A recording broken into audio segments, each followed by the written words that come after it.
You probably all registered when you walked in the hall. If you have not, please make sure you register at a break. At registration, there should be a pack of paper. Emergency contact information is on the top, back through like photo release, so when we're doing our marketing, medical release, stuff like that in case something happens in an accident. Please go through and make sure it's current. We've had accidents in the past where somebody will come in and be like, dude, you called my ex-wife. And it's like, yeah, because she's your emergency contact on your form. Make sure you update that. We actually use those in the event of a problem. And believe it or not, we don't know who you want us to call unless you tell us. Along those same lines, the union, the company, none of us are mailing things out anymore, so we don't get return paychecks to know you've moved. So if you do move between now and next year, shoot the office an email, let your supervisor know, because periodically we do like to send things in the mail just so we can communicate with the field. We're trying to do it with email, but email and snail mail are both hard to get everybody 100% of the time. If you go back outside registration, if you were to continue out to the right, that's where all the restrooms are. If you were to go to the left, that'd be emergency exits, just for that housekeeping. We got two new guest speakers. We got Derek Hill. Most of you probably met Derek. He's with Surety HR. He's been doing our safety inspections the last year or so. I'm getting good feedback, but it's always nice to hear the good, the bad, the ugly. But it sounds like he's been doing a good job working with our people, not just telling them what they're doing right or wrong, but working to understand what is it they're doing. Are we doing it the right way? Is there something we should be doing differently? Is there some kind of tool or technology that maybe we can deploy to make it easier? So he's been a really good partner for us as Surety HR in general. So we're happy to have him here today, as well as continuing to help us with our job site safety. We also have Todd from Safeways who's going to speak, as well as Art Ritchie, who you guys probably remember from past years doing our drug-free workplace. We do have two breaks scheduled, one at 9 and one for lunch at noon, where most of the content will be over. So we just ask you guys try to stay, pay attention, we will have breaks. The caveat to that being, can I get a raise of hands who didn't get their boots yet? Okay. So throughout the day, we're going to be going around and just asking table by table, if you haven't gone yet to get your boots, the truck's just outside to the left, go outside, pick out your boots, and then just come right back. Once your table's done, we'll try to release the next table. That way, before the end of the day, everyone's got a chance to get their boots. And if you're trying to decide, and you spend more than 5 or 6 minutes trying to decide, there aren't that many choices, so find the ones you think you like, and hopefully get them. Lunch is at noon. CBR is going to be meeting over lunch, so if you're with CBR, when we all break for lunch, we're going to probably get a point where you're going to try to rally together just so you guys can talk a little bit as a small group. I always like to talk about the state of the economy, the state of the companies. Last year when we had this meeting, post-pandemic, we were in that recovery, and supply chain was crazy, and demand and workforce was something that every company was dealing with, and I think still is dealing with kind of the reverberations of that. But we had a great 2022, but I think I told you in 2022 that we were mostly sold out by the time we had this meeting, and we'd probably be sold out before we finished the year for this year, which ended up being almost exactly true. The demand has continued to be very, very strong for construction, specifically commercial construction. It depends what division we're talking about in terms of sellout, but like on the production roofing division, we have a 42.5 week backlog. There aren't 42.5 weeks of working weather left in the year. So you start doing some of the math on what jobs we already have on the book, it's going to be another very busy year, which is great. And supply chains have improved, so we're able to manage our jobs in terms of getting materials and equipment to there better, and hopefully a little bit more efficiently, because the last 2 years have been horribly inefficient. Total roofing, last year we actually, let me stay here for a second. CBR, 22, we had our strongest backlog. 23 is actually even better. We're going into this year with about half the year already sold. I don't think we had 3 months of backlog previously in any summer. So, it's probably twice as good as any year we've had. Dean and Carson continue to do a great job in the office, selling and preparing. We had some transition in the shop with TJ and Charlie taking charge of the warehouse. They've both done a great job stepping up and contributing to the job success. I want to thank all those guys as well as obviously all the people in the field. But at the professionalism in the field, it's opened so many doors for our clients. We have the benefit with CBR kind of being young and Warren Roofing being an older company. We're able to introduce clients to each other depending on who gets their foot in the door first. But the professionalism that we had with CBR has opened a lot of doors for Warren, which wasn't really what we expected. We expected it more to go the other way, where Warren's relationships would open doors for CBR, which absolutely has happened. But it's been because of the professionalism, because of the way our people come onto the jobs and operate, the owners are happy to find other ways for us to be involved. So if it's masonry that got us initially connected, roofing, sheet metal, maintenance is what's expanding their use of our services. And I guess I appreciate everything CBR and the companies have done with that professionalism, allowing us to have repeat customers and to continue to grow our client base. And a lot of it's because it's like what we're doing today and prioritizing safety. So thank you for that. We got a compliment, I think it was just yesterday or the day before, from Calwell. Calwell is one of the big skylight manufacturers. We're doing a large job at Progressive Field right now with the sheet metal division, replacing the skylights at Progressive, putting in new skylights. And as you can imagine, there's a short season between baseball season ending and baseball season starting early April. A lot of work to be done in the worst time of year for Cleveland weather. But the Calwell reps that came out nationally to kind of help us make sure we were installing it well, when they responded to the office saying, thanks for accommodating our needs and working with us, their comment was they've never worked with a company, with people that care, the collaboration within the company in terms of, maybe it's the office trying to find answers for the field or the field finding creative solutions to the problems they're having. They never worked with a company like us. So this is a global company telling us they've never had a company as good of a partner as we've been to them on this rather large-scale job. So really happy about that. I think it says a lot about our culture. But it's one of those things that now we've exposed this national manufacturer to what we're doing and taken the work from somebody that historically did all the skylight work in Cleveland. It'll probably be another area we continue to grow and expand our services. Kudos to everybody involved in that. Jim, I know you played a key role. I know John Lidow. I don't know if John's here. I think John's not here. But the guys that played a key role. Todd, John, I know you guys have been, I don't know who Todd is, but we've been spending a lot of time getting to this point. So thank you for that. Total roofing. Tons of changes in 22. We reconsolidated our service division from Total and Warren both, all in one again with Total Roofing. Tons of kind of pressure on the office in terms of how paperwork moves, how invoices move, how we communicate with our clients, how we do our payroll, how we do our billings.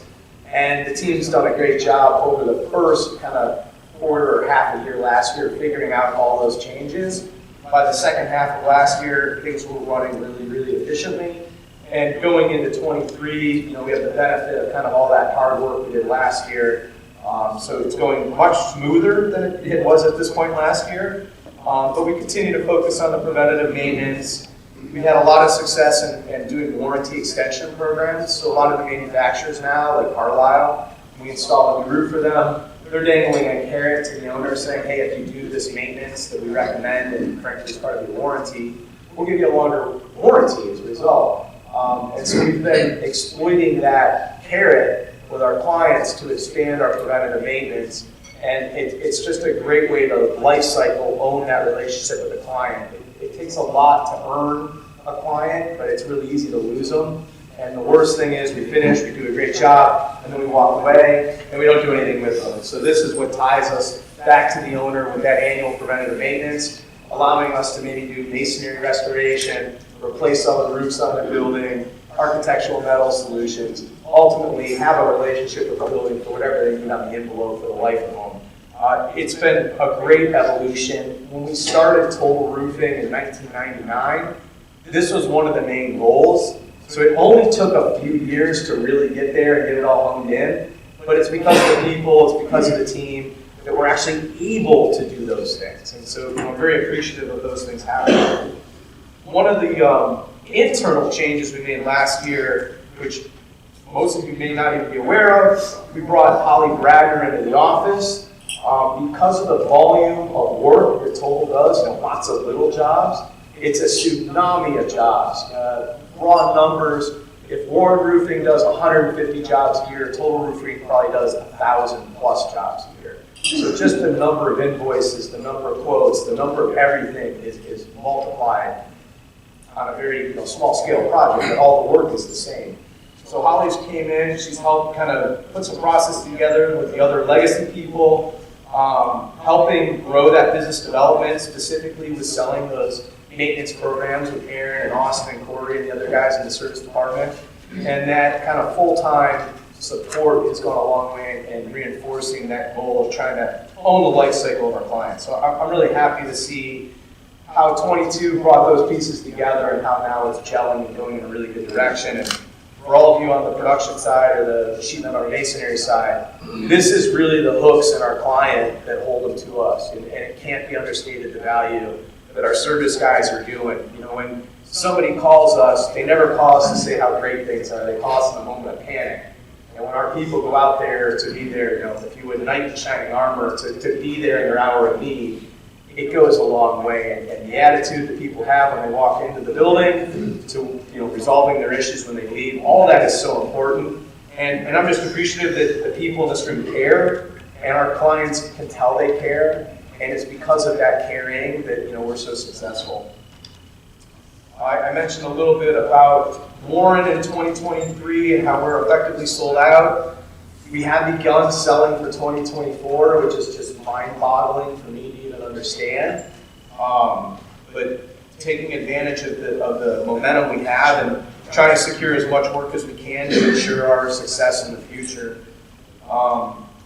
With the pandemic and the supply chains interruptions and basically the world changing how we do business, we've made some huge investments in assets like materials and some equipment, which allowed us to have the success in 2021, 22, and over the course of this past year, Kevin, Dave Pomeroy have done a good job of getting their arms around it. We're starting now to burn down those inventory levels as our supply chain goes from maybe a year to when you order it to when you see it to much more manageable time periods. In some cases, maybe even within a week or two.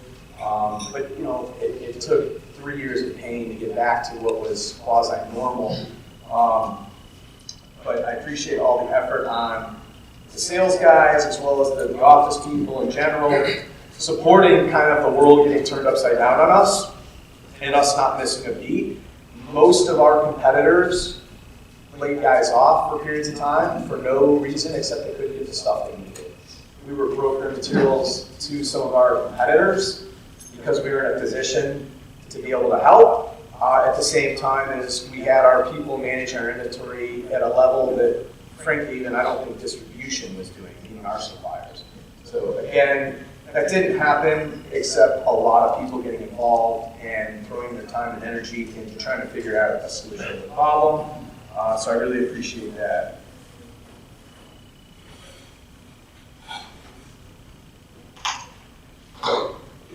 Over the course of, I think this is now our 6th year with CBR, but over the course of the last 5 or 6 years, we've seen the way that companies are able to work together and cross-refer between one entity or one division. It's been really kind of awesome. I know as a salesperson, to be able to introduce a client to somebody else that is going to be able to help them and them to get the help they need, and they appreciate it. And it's not a given that those things happen. It's not a given that our guys are going to collaborate between the different trades and work effectively together, but we are, and I'm appreciative of that, and appreciative of your effort to do that. You know, we're consistently looking for ways to grow. You know, I mentioned the skylights and the glazing. You know, that's an area where I see opportunity for us to continue to grow. Almost all of the trades in this room, air barriers and vapor barriers has become a bigger thing than it was maybe 20 years ago. And so whether you're a sheet metal worker and you're putting metal wall panels on the side of the building, there's usually some kind of barrier there. Same thing with the masons, there's usually some kind of backup behind the brick, maybe below grade, waterproofing. Obviously with roofing, we're dealing with air and vapor barriers as you know, the norm. But we're seeing now a lot of specification-driven air barriers, total systems. Well, guess what? No one is in the position we're in to own a total system warranty with a new building like we are. Meaning, we can put the air barrier on the walls, on the roof, on the subgrade, and give the owner a full system warranty. Most companies would be a team of 3 or at least 2 different divisions or companies doing that. In fact, we can do that all in-house. It's a unique moment in time. It's becoming very design specified, and we're in a position to capture it. I apologize, I forget the year that we did the job at the Maltz Museum. I think it was just before the pandemic, so probably 19. We did, John Petrosky did the job, but it was a CCW, a Carlisle job. We did the air barrier and the roof and the walls. Actually, at that time, were done by somebody else, whoever did the wall panels. But no one was able to figure out how to tie all the different systems together, which is something I know our PMs are dealing with constantly as they're sitting in job meetings where it's something we understand the compatibility, but when you got somebody that's spraying some goop on the wall and it's incompatible with our barrier, but yet these two things are supposed to tie together to perform, you can imagine the amount of time you spend in these job meetings trying to get it right. But actually, this past fall, Carlisle, technically CCW, gave John and Warren Roofing an award. They gave one out nationally, but it was for their best full system warranty in the United States. And it was really, for those of you that worked on it, it was quite a complex project, a lot of different unique pieces coming together, but even the manufacturer recognized it wasn't just the job, it was how it performed and how all the pieces came together. And specifically, those pieces came together because of Warren Roofing being part of the team and helping collaborate all those. So I appreciate John, as well as the people that helped install and do all that work. Puts us in a unique situation. When Carlisle, or in this case, gets asked, hey, who do you like in Northeast Ohio? Who do you think they're recommending? Hey, when Calwell, I just referenced with the skylights, they get that call too. Hey, we're doing a project in Cleveland. Do you have an installer you like? Who do you think they're recommending? So, these things really do matter. And, right now we're in good times, the market's strong. But we all know that there's a turn down in the market coming tomorrow or someday in the future. And the companies that have built a strong reputation, have built a strong customer base, are going to weather those storms. And those companies that think the good times will never end, and they can just, keep on doing what they did yesterday, we'll see them go away. And unfortunately, in our history, we've seen a lot of companies come and go for no good reason, except they don't have their priorities in line. And so I think we are lucky to have our priorities in line and putting our clients' needs first, and I think that's very evident, and they see it. What's new for 2023? We got a lot going on. Most of you are using FCS or Masonry Manager, if you're a foreman, to record in your photos. Over the last couple of years, but mostly the last year, we've been developing our own tech. Some of you have probably been beta testing the Ren app, but the Ren app is going to take what we've had in several different standalone pieces of technology. We're bringing it all together in one piece of technology. So literally when the phone rings and we get a leak call, it's going to go right in the app, all the way through issuing warranty and invoicing the project. But like the supervisors will be using it to schedule their jobs. Those job schedules are going to drive the foreman's devices to say, here's where you are, here's your work ticket, here's all the information you need, here's who's scheduled to be on your crew today, so they can turn in their time right through that app, report their daily photos, do their safety checklist, notify the safety team. One of the kind of visions I had with this was we had all these standalone pieces of technology that weren't communicating. And so as a result, payroll is a great example. Payroll gets done 2 or 3 different times in different systems. There's a lot of manual entry, there's a lot of opportunity for mistakes. So if we're able to capture that in one database and flow through to those different places it needs to go, frees up our office people to do things that are more meaningful than repeating themselves, as well eliminates a lot of possibilities for data error by entry. So we're excited about that. The other thing that Howie, the area director for OSHA, has been talking about for years is that texting of compliance and trying to be able to document, are you tied off the way you should be? Has the fire extinguisher, it's the first of the month, has the fire extinguisher been inspected and noted like it's supposed to be?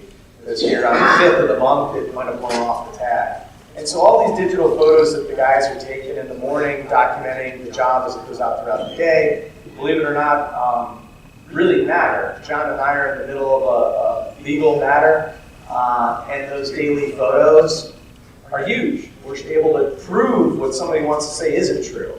You didn't do this. Yes, we did. We can show you we did it. We did it the right way. And so these photos, 2-3 years down the road sometimes are when they're valuable. I look at them every morning. So all the photos you guys take in the morning, I get to see. At 6 a.m. this morning, my device gets pinged with every job we worked on yesterday, and I've already looked at everything we did yesterday. So I appreciate being able to see and know what's going on within the company. But where I was going with Howie was this texting into compliance.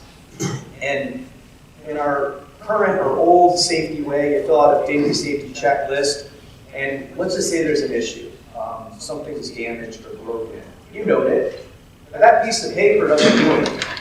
It's done, right? So it goes in your file, it goes in the truck. Unless the foreman picks up the phone and says, hey, Dave or Charlie, I need a new whatever, this one's damaged, it doesn't resolve itself. And worse, what if we document it? We documented a problem. We didn't document anything else. So what we're doing with this app is the ability to be able to raise the flag and say, I got a problem, digitally inform the appropriate people, safety teams, as well as then if that, whatever it is, gets addressed, we're able to document and close the loop. So we have the problem, the resolution, full circle. So it's the kind of thing that we're talking to OSHA, nobody has this type of stuff. This is something we're developing for us that no one else has. And so as we're able to start sharing it with the company, which I believe in March, we're going to start rolling it out at our performance meeting to the foreman and get you guys kind of going with it. But throughout the course of 2023, we're going to be adding bells and whistles to it. So hopefully by the end of this year, it's doing all of the things we hoped it would do. But it's been a very long process, very expensive process. But it's a tool that I think is going to continue to make us viable tomorrow, allow us to manage our company more effectively and more efficiently, effectively letting us continue to grow, which is important. As we get to be a relatively large company, it's hard when you have a lot of manual processes. And so as we're able to digitize some of these processes, it allows us to focus on the things that matter.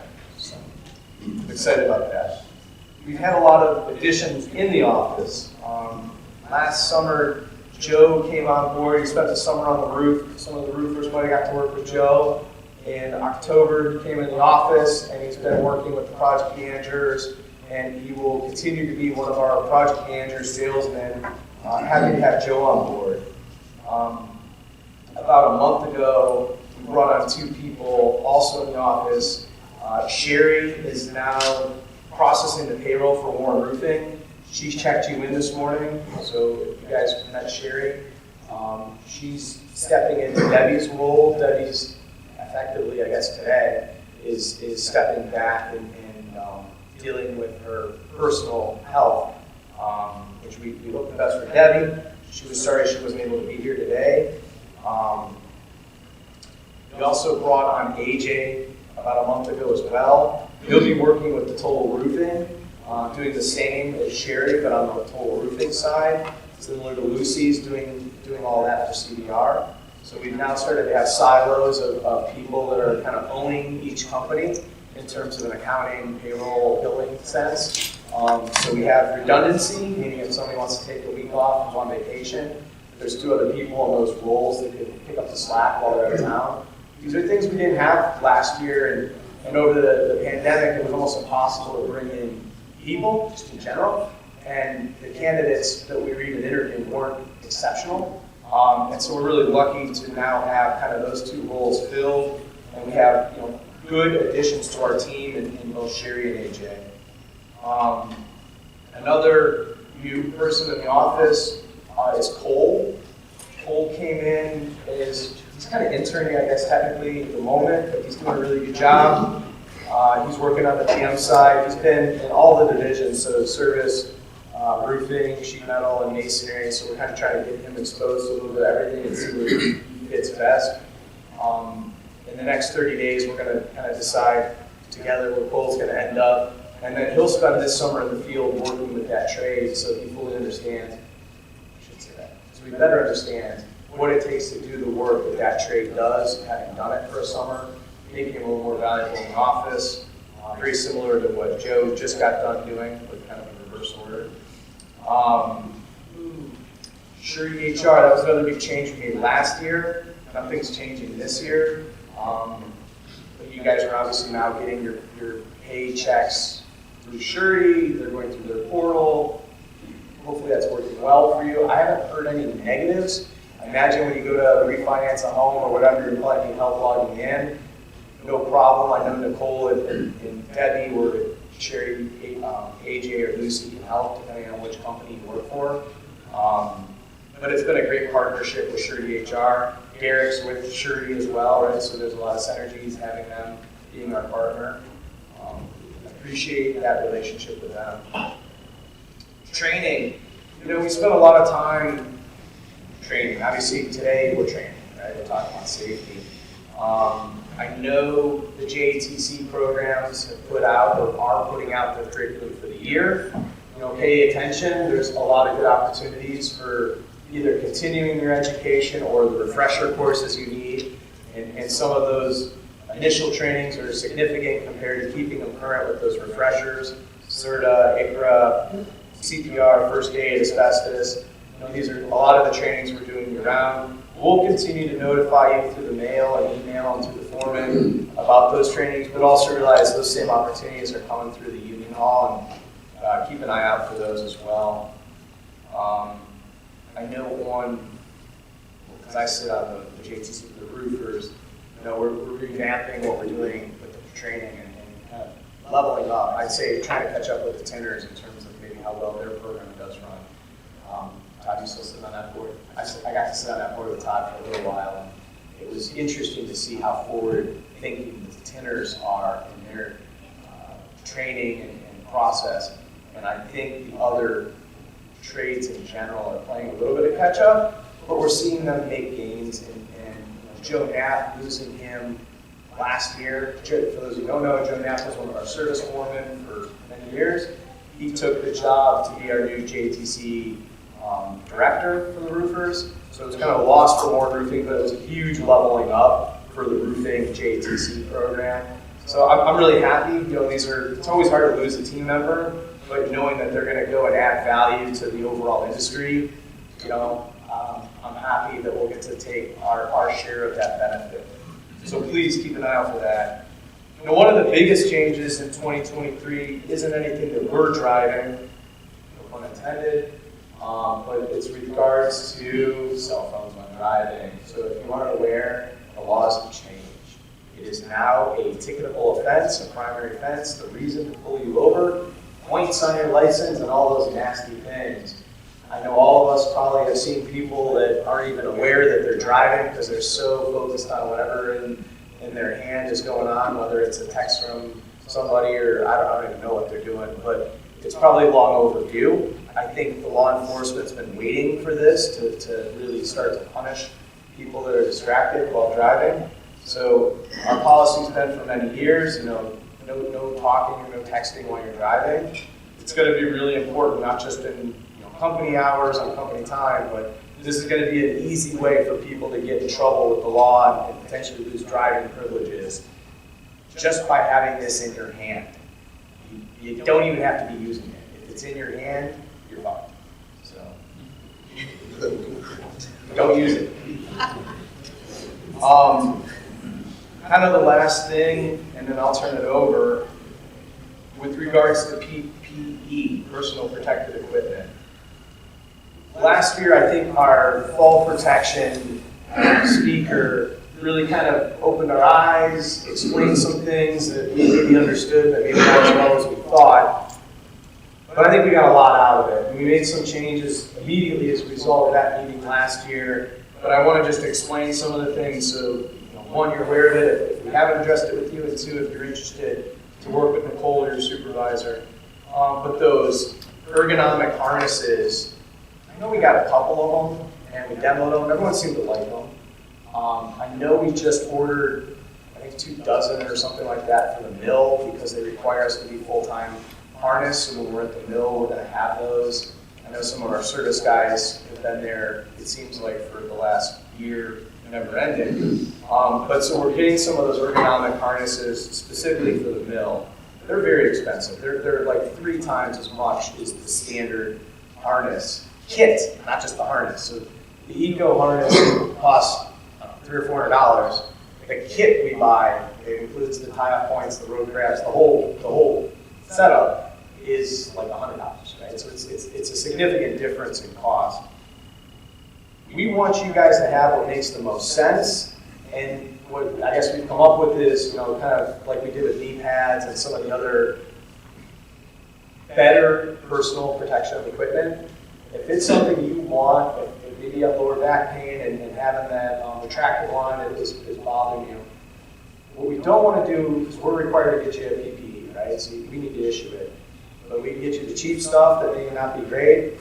But if we get the expensive stuff, we need you to have some buy-in to take care of it, right? So it's not every year you're asking for a new one. So what we came up with was we'll cover all but $100 of that ergonomic harness. So if that's something you're interested in, you contribute $100 to it. It'll be yours. It'll be issued to you. The company will pick up the difference, but that way there's a little bit of ownership of the equipment. You take care of it, and hopefully it lasts. I think they're rated for like 5 years typically. So, it's an inexpensive investment if you think it's going to help you, $20 a year. The other thing that we did, and I know we caught one of them since our meeting, I hope that we've gotten them all out of service except where we're explicitly allowed to use them. We removed all of our 6-foot lanyards, and I don't know if you guys recall, but when we were talking about the fall height calculation and the 16.5 feet, you basically have to be in a 2-story building to use fall protection unless you're using fall restraint. So one of the things we did was we eliminated the 6-foot lanyards. We do still have them to issue when we need them. So like at the mill, there's certain situations where we need 6-footers for transversing across the long roof and that 100% tie-off. So there are very specific times when we will issue them and then retrieve them from the job, but nobody should be having those in their truck at this point. Again, if you're at the mill perpetually, that might be the only exception. But everyone should have gotten a 3-foot lanyard issued to them last year. If you have not, make sure you let your supervisor know and we'll get those switched out. Another kind of industry change, this has been happening, but the side impact helmets that I don't think everyone loves the look of. They look more like a rock climbing helmet than a traditional hard hat. We bought the cast ones that Higley and Turner and Devane basically said, you have to buy these. And I apologize, I think they're roughly $180 a hard hat versus $12 for the traditional one, right? Huge difference in price. They're much, much nicer. And for those of you that have had one issued, you might have first said, it looks funny, but probably after wearing it, you're like, hey, this thing is way nicer than the legacy technology. But what's happened over the last couple of years is these major companies have mandated the evolution. Some of the other hard hat makers have now made their equivalent. And so we now, I think we just put an order in for another 50 of them. We now have more traditional looking hard hats that have the side impact rating. Of course, they're going to have a chin strap to get that side impact rating.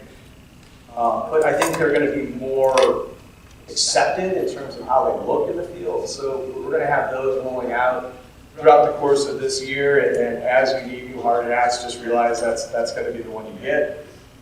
But we're glad to see that. The cost, now that they're kind of more mainstream, they went from really silly prices to I know they're more than what you're paying, but they're more affordable. So I'm glad to see that. It's a nice evolution.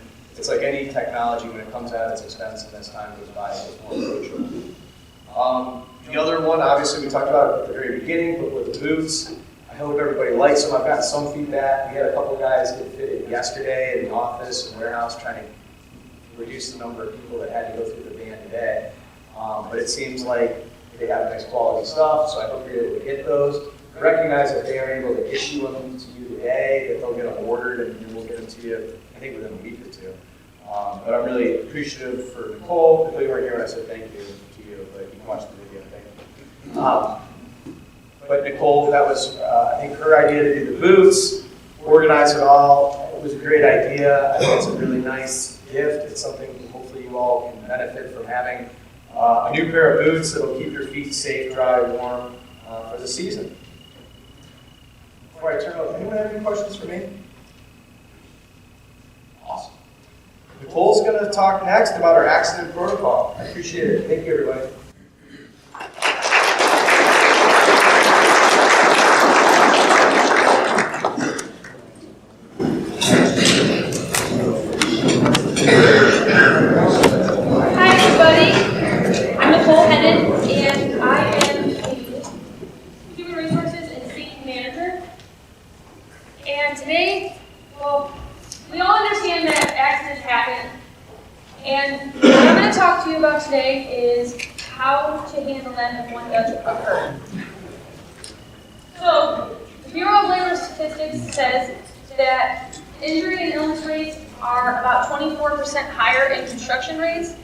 Construction industries than on average across all other industries. So if you yourself or someone on your crew experiences an injury, it's very important for you to let us know. Now, on the other side of that, 25% of construction workers report that they have failed to report a work-related injury. So if we aren't made aware of the injury when it happens, we can't make the necessary changes so we can continue to improve.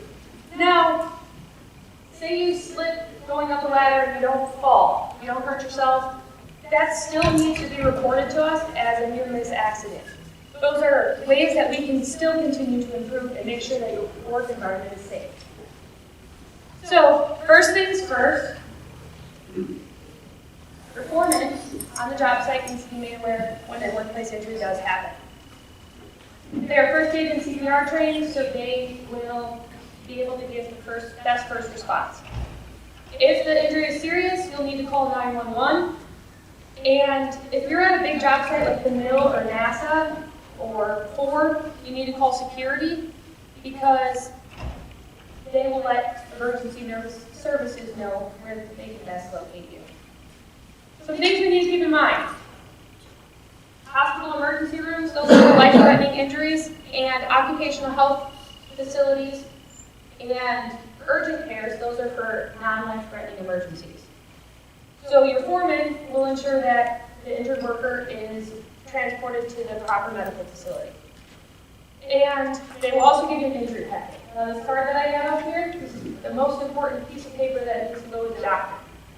But each person that I go through, or that I explain today, plays a very key role in something like a workplace injury happens.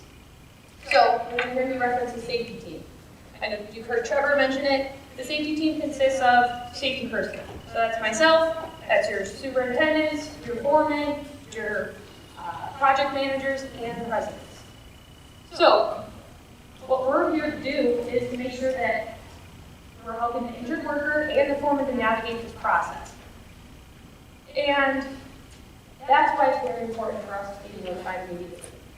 If we are made aware immediately, we can also let Surety HR know so that that card and your claim gets processed correctly. But we also help you by making sure that we find the closest medical facility. We also help by collecting statements from all of witnesses, your supervisor, and the injured worker so that we get a clear picture of how this can happen, and then we can start making changes to prevent it from happening in the future. We work with your physicians and your medical officers and your claims managers. This is so that we make sure that you have the proper care, and also to make sure that when you're working with all these people, it can be very overwhelming, so I want you guys to know that the safety team is here to help. The foreman who also plays a key role, aside from making sure that you have first aid if you need it, or giving you a ride to the nearest medical facility. And making sure that you have a packet. They do fill out their own statement to let us know what they have seen, or if they haven't seen it, to get a clear picture from their crew of what happened. And they also make sure that the witnesses fill out their statements. They let us know immediately. And this paperwork and phone calls, all of this will come as a second priority, just like to the injured worker, will come as a second priority to medical attention. That always needs to stay first priority. So in your injury packet, there's going to be a couple loose forms, one of which the foreman will fill out, two of which, if there's witnesses, they'll fill out. And then there's also a staple part that the employee will fill out. It's highlighted, it says employee for you to easily find. And then there's also a staple part that goes to the physician, and that's also highlighted so that you know who gets what.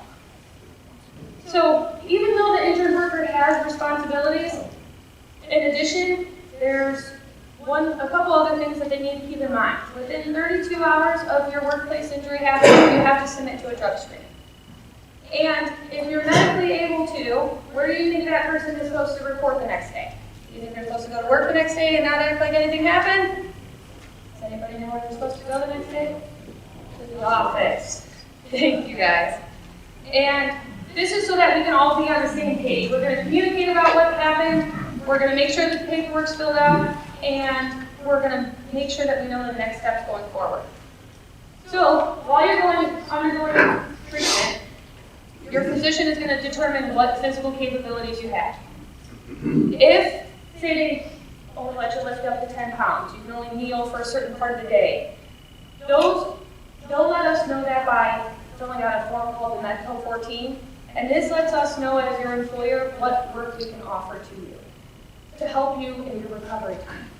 So we offer a lot of different options, but it's very important for you to let your physician know that we can accommodate these restrictions. So we keep you working while you are recovering, and this lets you earn your benefits, but also earn your wages. So if you're not able to do one of these alternatives to your original work, then you can only receive about 60% of your wages, and you won't be able to pay into or earn your benefit credits. So we have several ways to keep you working. One of them could be a ground guy on the job, and all of these are dependent on what your physical capabilities are. But you can work on the ground, we could have you driving, you could help out in the office if it's sedentary work. And I know that all of us work together to prevent workplace injuries from happening in the first place by working mindfully and safely. But we want you to know that there are steps that are imperative so that you know what to do when it happens. So us as the safety team and all of you need to work together on this process, and that's what we are working towards today. So thank you very much.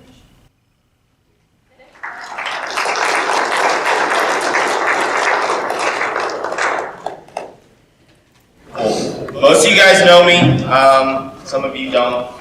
I work with Surety HR, so once people find that out, they like to ask me payroll questions that I can't answer. So I do the safety inspections for you guys now. I have been for about the past year. It's been kind of a learning experience for me. I've been in the construction industry for about 12, 13 years now. Roofing is not something I was doing for a very long time in terms of safety, but It's something that I have always looked forward to doing, and you guys have taught me a lot in terms of new things that I've been seeing every single time I'm out on the workplace. So I want to talk to you guys about a few things that I have had questions arise over the last year in terms of OSHA, also looking at some fire safety stuff, as well as heat stress, since we are approaching the spring and summer months again. And then I have housekeeping up there, kind of ties in with the fire safety. So, all right, we have had a few situations where OSHA shows up to one of your guys' job sites. What the hell do you do? Nobody really ever knows, right? It's scary, it's a government official, right? It's intimidating. I know my first couple times I dealt with OSHA, it's kind of scary, right? So, what is OSHA? Well, OSHA is a government body that was formed in 1970, and they're there to enforce safety standards. Now, why do they show up? Well, there's multiple different reasons, but these are the top ones that are listed on their website. Imminent danger. So that's like something, if something happens at a workplace where, let's say something collapses, something blows up, any of those kind of things where a 911 call is made and OSHA gets notified, that's imminent danger. Severe injury or illness, somebody gets severely injured or there's a fatality that occurs, usually within 8 hours OSHA has to be contacted and then they'll show up to the job site. Complaints, these are employee complaints.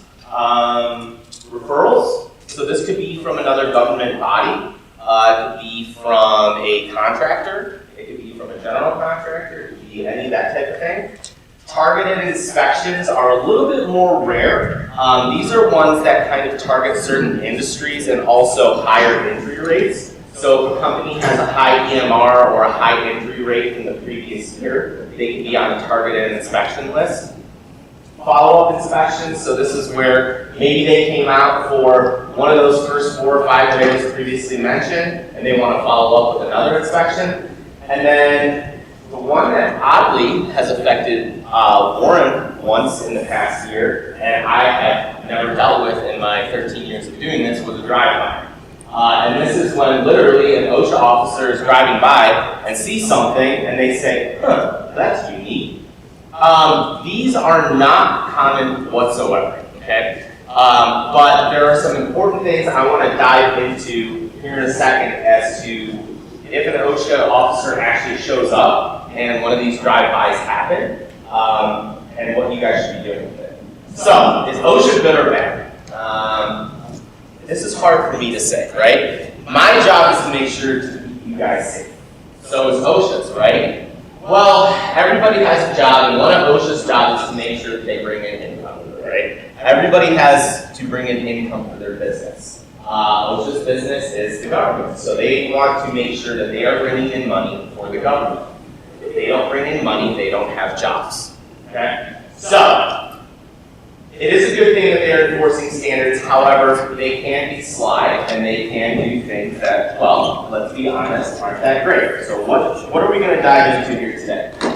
OSHA showing up, what should I do? Well, the first step is always to have the OSHA officer wait wherever they arrive, okay? So if we're at a job site where there's multiple contractors, more than likely they're going to show up to the entrance of the trailer and wait there. They're going to say, I am here for Warren Roofing, I'm here for Total Roofing, I'm here for CBR, whatever company they are there for. Now, if they are not there for your division that you work in, they're not going to come inspect you unless there's another reason. However, most of the time they're going to show up, they're going to say who they're there for, and wait.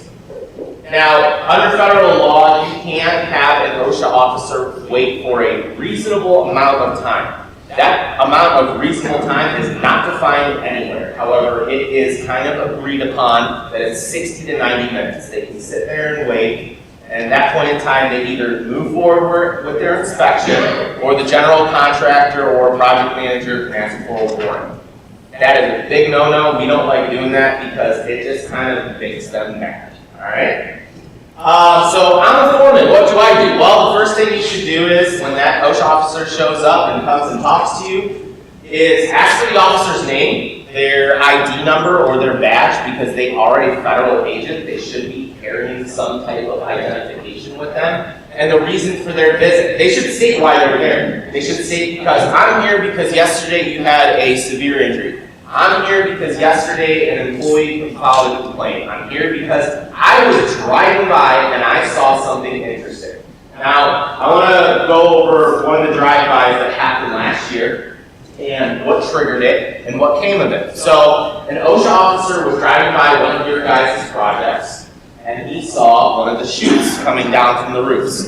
And at that time, the chute had been jammed or was just being moved. I can't remember either or. But neither here nor there, the officer was driving by and he saw a couple of warrant employees adjusting it. And that OSHA officer has never seen a roofing project before, has never seen a chute before. He had no idea what the guys were doing. So he stopped, watched, and then I think about an hour later he came up onto the roof to speak to the foreman. It was handled well, nothing came of it, there was nothing done that was wrong. However, that is usually how they happen. They see something, they go back to their vehicle, they call their office and say, hey, I saw something, I'm not sure what the heck it was that I just saw, but I'm going to go talk to the project manager. Now, once they show you their credentials, what they're there for, this is the point where the clock starts ticking and you have that time, that window of time, where you can say, all right, I need to call this person, and this person. So what's the next step? The next step is to call your safety manager. Okay, so that's Nicole. You want to make sure you call Nicole right away. After you call Nicole, call your superintendent or project manager and inform them as well. Okay?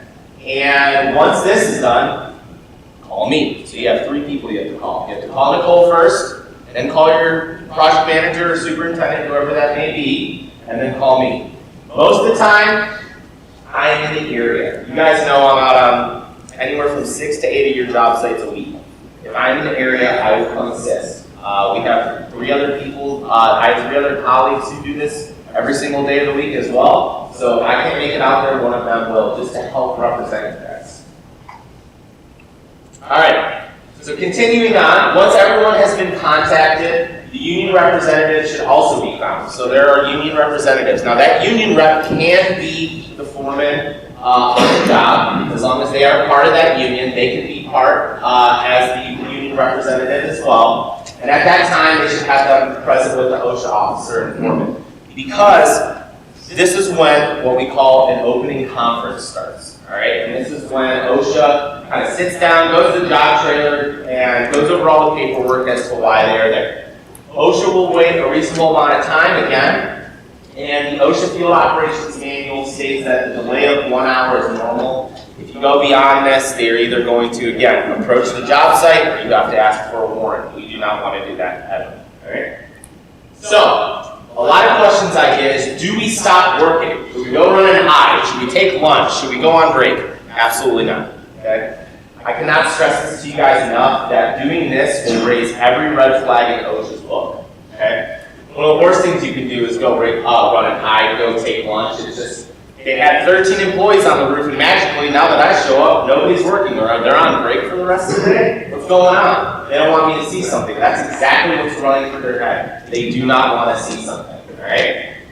So, one of the things I like to stress to everybody is PPE. Everyone should always be wearing PPE. I rarely, ever have an issue with any of you guys not having the proper PPE on when I come out on job sites. But this is a good time to check yourself. Do I have my glasses on? Do I have my boots on? Do I have the proper gloves on? Do I have high vis on? Do I need a hard hat right now, or is it only down when I'm on the ground? Do I need to have that bars on? What kind of other things are needed to be worn? Okay. Another big thing is fall protection. They always like to look at fall protection. If you guys are having an inspection happen and you're there working, make sure your fall protection is in check. OSHA officers do not have any special privileges. I cannot stress this to you guys enough. I have been out on inspections that have gotten thrown out the window and absolutely zeroed out, no fines, nothing, because an OSHA officer will get up onto a completely exposed roof with no fall protection, walk around, and we get multiple images and complaints saying, well, why do I have to wear fall protection when the OSHA officer doesn't? They do, okay? they are 100% just as should be held accountable as you guys are. Okay? So it's the foreman's job to make sure that they're supplied with fall protection if need be. They should also be wearing all the same PPE as you guys. All right? They are not special in that sense. Comply with the requests that they ask for, okay? Some OSHA officers like to trip off employers. That's plain and simple. I have seen it 100 times over. The best thing to do when having to answer a question that you're not sure of is say, I'll get back to you. I'll email that to you later. Or let me call my safety manager. There's absolutely nothing wrong with that answer. It's better to give them a, I'll get back to you later, rather than I don't know, or even worse, the wrong answer. There's been situations, and Nicole and I were just talking about this the other day, where an OSHA officer shows up, and instead of asking the foreman something, they'll ask an employee something. And the employee, it was their first day on the job, and they completely answered the questions wrong, and they ended up getting into a deeper investigation for a bunch of stuff that didn't matter, and it tied up the job site for weeks on it. So, if you don't know the answer to the question, just say I don't know, and say let me get back to you about that. Most officers are not going to shut down job sites, and this is what I was kind of just tying into, but it can be detrimental when they do, so comply with them, don't give them too much of a hard time. They're doing their job just as much as you guys are, but at some point in time, they will move on, unless there's something severely wrong with the job site. So what else? OSHA officers will have a specific area or issue to inspect. This means that if they're there because somebody lost a finger on a saw, more than likely they're going to want to see the operation of the saw, what saw it that caused the loss of the finger, what they were cutting, what area they were cutting it in. They have a specific path that they're supposed to follow. Now, they can dive into other things if they see you guys doing things unsafely. But then, once again, this is my reminder to you guys, if you know OSHA's there, check yourself. Make sure you're doing everything properly before they start tearing through the job site. The foreman and union rep should accompany OSHA at all times. Never let an OSHA officer just wander your guys' job site. Again, if they see something, they're allowed to go inspect it. You guys should keep them on a straight path to where they're supposed to be. Take notes, all right? So if you're the union rep or the foreman, and you're walking around with this OSHA officer, take notes of what they're saying, okay? If they take a picture, you get your phone out and take a picture of the exact same thing that they just took a picture of. Do not volunteer any information.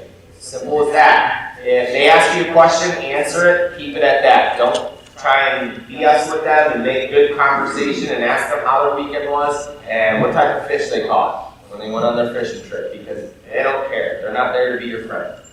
If possible, fix any violation that they point out, all right? So a good example of this is if they walk over to check your fire extinguishers and they are not up to date for your monthly inspections, inspect them, write your name on, initial them like you guys always do, and clear it out. They will not fine you for something like that if you correct it immediately in front of them.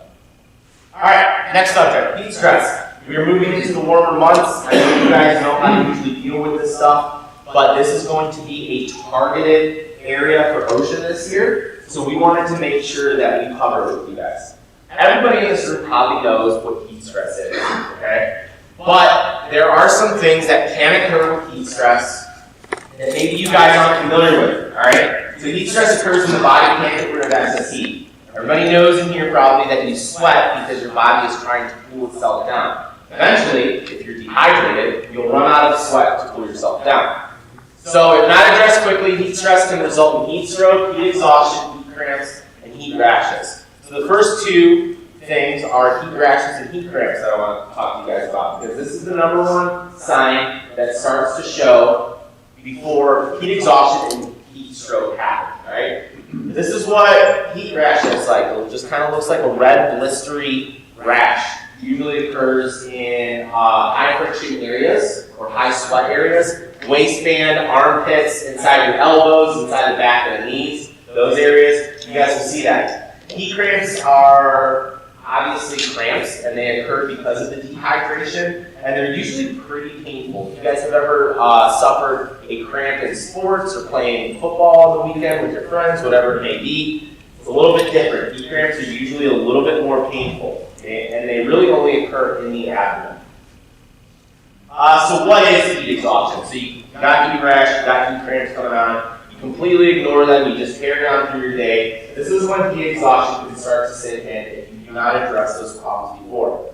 The signs are dizziness and fainting, that's pretty common. Excessive sweating, rapid and weak pulse. And these are the two things I really want to highlight, the difference between heat exhaustion and heat stroke. Heat exhaustion, you'll have cool, pale, clammy skin. Okay, so that clamminess where your hands feel cold, they get a little sweaty, and muscle cramps start to sit in. Alright? Now there's a little bit of a difference once you move on to heat stroke and heat exhaustion. I'll go over that here in a minute. But what do we do if you are suffering from heat exhaustion? Move the person to shade or a cold room. Okay? If there's a job site trailer or the foreman's truck, if you can start it up and turn the AC on full blast, or if you can get them into a shade and you have a portable fan, whatever it may be, get them into a shaded or cooler area from where they are working from. If available, go grab a cold water out of the cooler if you guys have one on the job site, and douse some rags. You can put those rags on the back of the neck, on the chest, on the forehead. This will help cool the person down. Have them drink chilled water, not ice cold, not chunks of ice, anything like that. You don't want to do that, it can shock the system. So just chilled water or a low sugar sports drink. Gatorade's good. Get those electrolytes back in their system. But if at any point the person loses consciousness, call 911. All right, you ignored everything I just said, and now you're even in worse condition. This is when heat stroke is the same thing. Okay, heat stroke is a little bit different, and it does have some serious side effects. Heat stroke is what occurs when the heat exhaustion is not treated. Heat stroke has zero sweating. All right, your body is completely dried out. You have no liquids left. Your body cannot self-cool. At this point, your skin is no longer clammy, it's no longer sweaty, it's no longer pale or cool to the touch. It is getting red, hot, and your skin is dry. Okay? They will lose consciousness at some point, more than likely, if not treated. And at this point in time, once your body starts shutting down, you can have seizures. Even if you have no history of seizures before, I've seen it happen. I've been on a couple jobs where a person had a heat stroke, and it's almost inevitable that the person has seizures. Call 911 immediately. Do not hesitate. If you see a person passing out or having seizures from this, call 911 immediately. Move the person again to shade, a cool job site trailer, the foreman's truck with AC on full blast, whatever you can do. Again, cold water racks are really good. We don't want to shock their body by taking like ice packs or filling up a bag of ice and just sticking it on the back of their neck or their forehead. So I like to say cool racks instead because they usually will warm up a little bit quicker than an ice pack would help. Attempt to have them drink water. Not ice cold, not chilled, just water. Okay? Even it sounds silly, but warm water is better than cold water or ice cold water or chilled water because you need to rehydrate their system, not shock it. All right? Slow, small amounts. You also don't want to shock their system by filling up their belly with water. Okay? Talk to the person. Just keep them talking. If they are conscious, it's good to keep talking to them. Once 911 has been called, you're taking care of the person. You can have, if there's more than you and just that person there, have another employee call the safety manager, the superintendent or project manager to inform them of what's going on. This dials back to what Nicole was just talking about with injury reporting, okay? You guys know this, but I need to preach it to you guys because a lot of people are hard-headed. I know I am. I get outside working in my yard, or I'm doing side work at my wife's company on the weekends, and I just ignore it. But it's important to drink water, guys. I cannot stress this to you guys enough. Get a big water bottle, take a cooler with you every single day. If you guys are going to drink Gatorade, Powerade, whatever your favorite sports drink is, that's fine. Balance it out with water. Electrolytes are good. There are a lot of sugars in those Powerade and Gatorade drinks. Make sure you're balancing it out with water. Avoid caffeine. I know it's hard. I'm a huge coffee drinker. If you guys ever see me in the mornings, I usually have a large coffee in my hand at your job sites. I get it. But pounding Ghost energy drinks and Bangs and Monsters throughout the day is not good when we're in 92-degree heat. Caffeine is actually a larger dehydrator than alcohol is, so in large amounts. But just keep that in mind. Throw some towels or rags in the cooler. If you guys have a job site cooler or you have your own personal cooler, take 2 rags, throw them in the cooler with your ice packs. Again, this reverts back to that heat exhaustion and heat stress. They're good to use. Wear light, non-tight fitting clothing. Okay. Obviously, you guys know not to wear, heavy hoodies and stuff like that in the summertime. But just keep it in mind wearing looser clothing in the summertime. Also, any type of moisture wicking clothing is really good if you own it. If there's a shaded area, kind of designate that area for a cool down spot. During your breaks, don't stay on the roof in the direct sun. If you get down for your breaks and your lunch, go sit in a shaded, cool area. If a shaded area is not found on this job site, pop-up tents can be provided for heat relief. All right, so this is something that I believe Nicole and Trevor want to put into place for this summer, and we're going to be doing it. So pop-up tents will be available when there's no shade available from trees, overhangs, things like that for you guys to rest in. We want to make sure you guys are cooling down on your breaks and lunch. All right, and avoid areas of direct sunlight and things that can absorb heat. Obviously, just don't go plant your butt on an asphalt parking lot during your lunch for 30 minutes or whatever. Avoid heat and heat absorbing materials during your breaks. All right, last section, fire safety. You guys know about fire safety. A lot of you guys are really good about it, but there's a couple things I want to go over with you guys that are sort of new, and then a couple reminders that I have seen out on job sites that A, I want to compliment the guys who are doing this, and B, I want the people who are not doing this yet to kind of look at the examples that I have on, I think, the second and third next slide. So what are the new requirements? All job sites must have a fire extinguisher present in the work area if there's a fire hazard. All right. So if you guys have had me out on your job sites in the last month and a half, I've been kind of talking to some of the foremen about this, saying, "Hey, where's your fire extinguisher?" Say, "I don't need one." I say, "Okay, but you have a flammable right there." Or, "Hey, I don't need one. I'm just using a grinder. That's a fire hazard." Or, "Hey, I'm just using a bandsaw. That's a fire hazard." Okay. I'll go into a little bit more detail on that in a second. All vehicles storing flammables have to have a fire extinguisher. Okay. So, if you are going to have flammables stored in your truck, and you're going to have flammable material, or you're doing a fire hazard on the roof, you have to have 2 separate fire extinguishers. Okay. So, when are they to be used? This is for all divisions. All right. Warm roofing, total roofing, CPR, sheet metal. Everybody in this room, this applies to. Okay. So, what is a flammable hazard? It could be primer. It could be any other type of flammable liquid. It could be gasoline. It could be brazing, cutting, grinding. Those are all fire hazards. Okay. You guys don't see I'm not mentioning torching because I think that's an obvious thing that you guys know fire extinguishers have to be present. All right. Fire extinguishers are provided by a general contractor. Okay, you're on a big job site. They have a bunch of fire extinguishers. You guys are getting there for setup that day. Additional ones do not need to be brought in. Okay, so I know they're. I was just out on a job I think a month ago over at MGM, and they finally moved inside the smokers patio, and they're working in there. And the general contractors have provided fire extinguishers throughout that whole job site area. That's fine. But if you guys are on setup that day, just take a quick walk around and make sure all the fire extinguishers are good. Foreman or send an employee to do it, doesn't matter. But just make sure that they're all up to date and inspected. If they're not, that's when you should be bringing in your own extinguisher. Okay? But if they're good, and you guys have multiple available on the site provided by the GC, there's no reason to be lugging around extra extinguishers. Okay? With the above, again, the extinguishers should be up to date on both monthly and annual inspections. So what if we don't have enough fire extinguishers? What if I only brought one, and I have flammable liquids in my truck, and I'm also grinding something on the roof? Okay? At that point in time, you should contact the warehouse manager to have additional fire extinguisher or extinguishers brought out to the job site. Torching safety reminders. So when a torch system is being used, that is.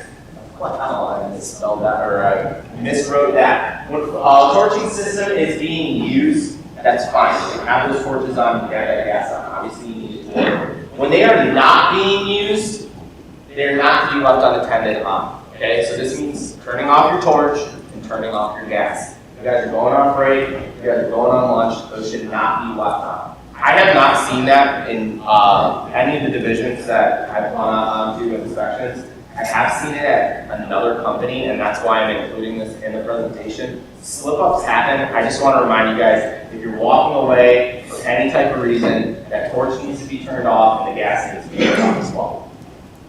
Gas supply should be on the same level as the torching, okay? So if you're on the 3rd or 4th level of the building, that tank needs to be on the same level that you guys are working at, all right? Fire extinguishers should be placed throughout the job site. As seen at a number of job sites, and I want to highlight this one right here. This is Mayfield Aquatic that you guys are on right now. A good rule of thumb is a extinguisher for every torch for every cylinder that you guys have on that job site. And the only reason is because if you have, I think it's hard to see, but there's 5 extinguishers in this picture. There's 5 torches. That means probably there's going to be 5 people running torches. So it's good to have an extinguisher per torch or per person up there. Extinguishers should be inspected the 1st of every month, okay? You guys know I'm on you guys about this. Obviously, if the first falls on a day that you guys are off because of the weather or it's a weekend, whenever your next job is, make sure you guys are inspecting your extinguishers. Gas cylinder storage, so when torching is taking place, gas cylinders are present. Storage of these cylinders is imperative for safe job sites. This does not really affect anybody in their head until they see a cylinder take off. And I have seen a cylinder take off, and it is not pretty. It can do a lot of damage and kill somebody. So every cylinder must be stored in its own upright cart with the safety chains in place. If your safety chains break, make sure you tell somebody, okay? These need to be replaced immediately. When cylinders are not in use, so when you guys are leaving for the day, they should be stored back in their cage. And that cage should have a latch on it. You should put that latch on. If you were able to lock it, lock it. Question? I had one. Okay, cool. You mentioned with the ocean inspector Yeah. on the roof that we have to give them the proper PPE. Yep. So are we supposed to have an extra spare harness just in case or whatever else? Yeah, so that is something I was going to talk to the office about, is having a spare harness available on those bigger job sites. It's a great reason why we need an hour to get supervisors there, because they may not have the fall protection they need to go up on the elevated work level. And so that's a reasonable reason to have them wait. Yep. You know, so I don't know if we want to leave them there, but in certain situations, maybe we will. I don't ever remember hearing that. That's what they asked. Yeah, so it's not something that's widely published because they don't want people to know about it. I know that sounds terrible, but by law, you have to give the employer a reasonable amount of time. And like I said, that reasonable amount of time isn't defined. It depends on also what side of the bed the OSHA officer woke up on that morning, whatever they want to define reasonable amount of time is. So, yeah, like Trevor said, I think it's a good opportunity for that foreman to call into the warehouse and make sure that, you know, the proper PPE is brought out. You have 2 things that are going on uniquely in Cleveland right now. A lot of young OSHA inspectors that haven't seen roofing, right, or a chute, that was your example. So they may not have been trained yet to go on the roof, meaning they're not allowed to actually go on the roof. So for the last couple of years, we haven't seen a lot of OSHA. That's because either the pandemic or their training has inhibited their ability. Well, what's happened over the last 2 years? They've been hiring and training. 400%. Their hiring rate over the last 24 months has been 400%. So we are going to start seeing them. I think we've had 10 years of large absence. I mean, really, they've been absent from our workplaces, where prior to that, they were much more present. I think we should expect that this year moving forward. Obviously, we have a Republican president like Trump that's defunding the EPA and OSHA and everything else. Very different than Biden, who's investing in growing those things, right? So like, that's real, right? That's actually happening. We're going to see that. The other thing that I think, to your point, John, about the harnesses, they may not be comfortable or able to go on the roof. Again, that's what's going to happen in the trailer. We're going to figure out where they need to go. Hey, I saw that chute. It looked like it was unprotected fall hazard. I want to see it. It may take a little effort to get the guy up there or gal up there to see it, but that's what we're going to have to do. And so, do any of the superintendents keep an extra harness in their truck? Yeah, so I mean, and that's typically who, when you call the office and do the daisy chain of letting everyone know, typically your superintendent's gonna show up and they would have that in their truck. I do not expect every foreman to have an extra harness in their truck, simply because you don't have enough room for the stuff you need, let alone things you hypothetically could need, so. Every situation with OSHA is really unique, guys, so I just want you guys to kind of remember that.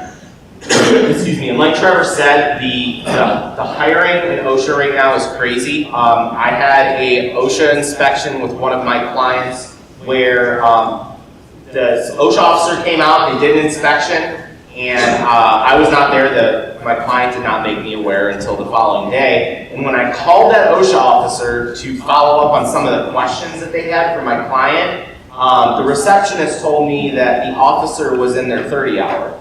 And I said, oh, they're teaching it? And they're like, no, they're taking it.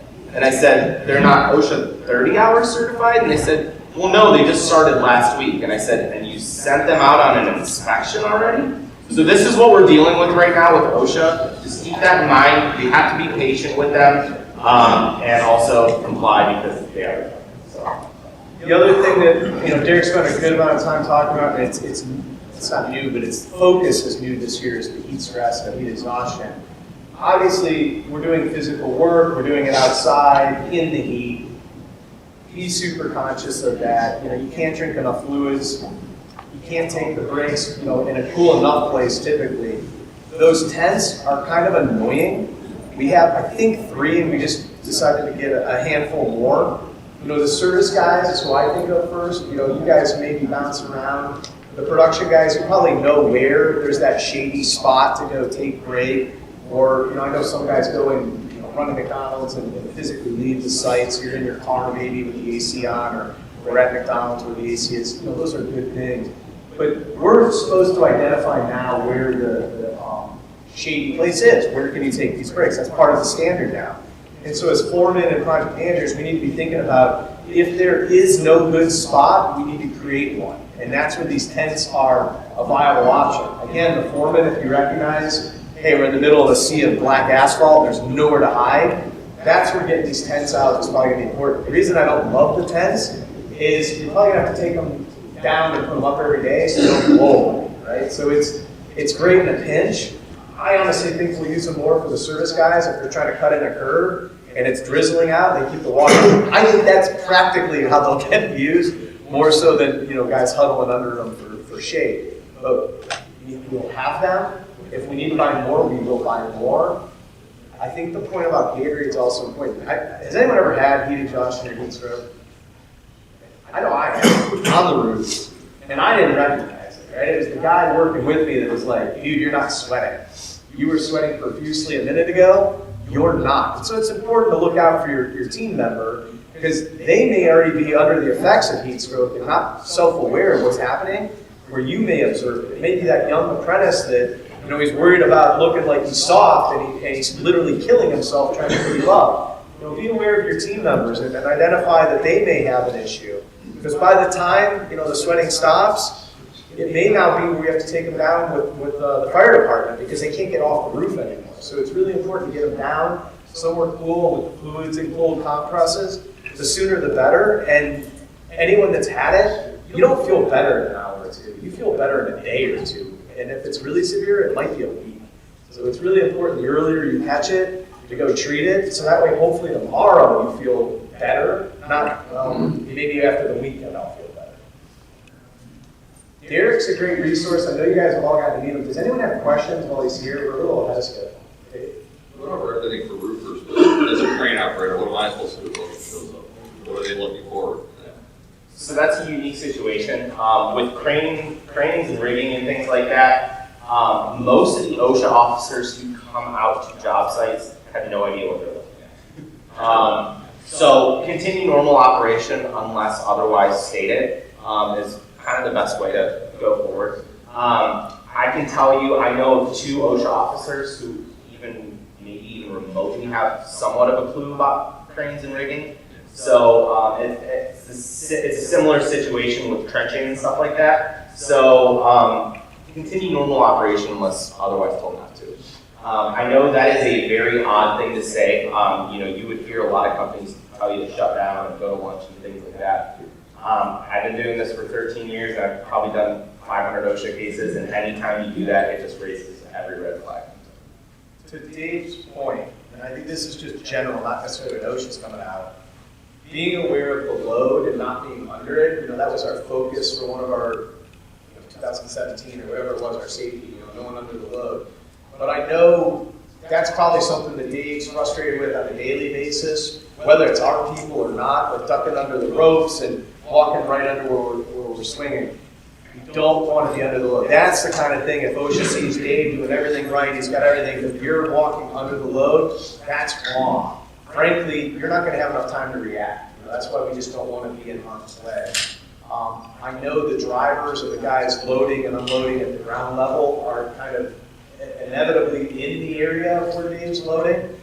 Really important that Dave and you are making good eye contact and paying attention to what's going on so he knows you're aware. On the roof, you can't see you, right? And so being mindful of yourself that if, is this load swinging, am I under it or not?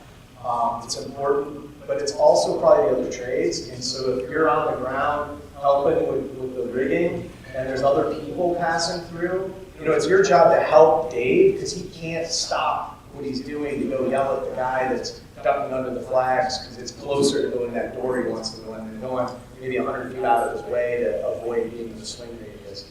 And it's not hard, as Dave will tell you. I'm picking here and I'm landing there. It's pretty clear where he's traveling, and if you went the other way, it's not that big of a deal. Dave, like that, are there other things that you see that are good just to remind us about? We're pretty good now. I usually correct it when I see him right then and there.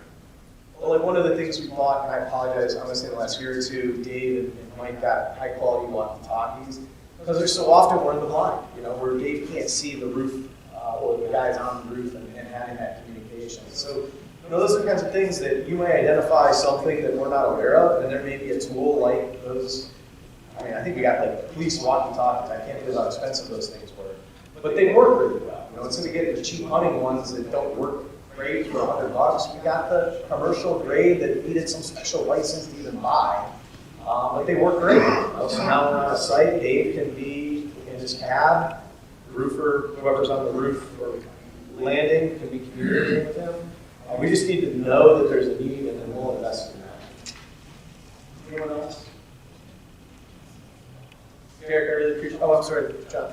What happens on a job site and another contractor or sub on site kind of has an OSHA event? We're doing everything fine, we're on the roof working. What happens if another contractor has something? So for those who did not hear, he's asking about if you're on a GC job site and OSHA shows up for another contractor and you guys are doing everything right.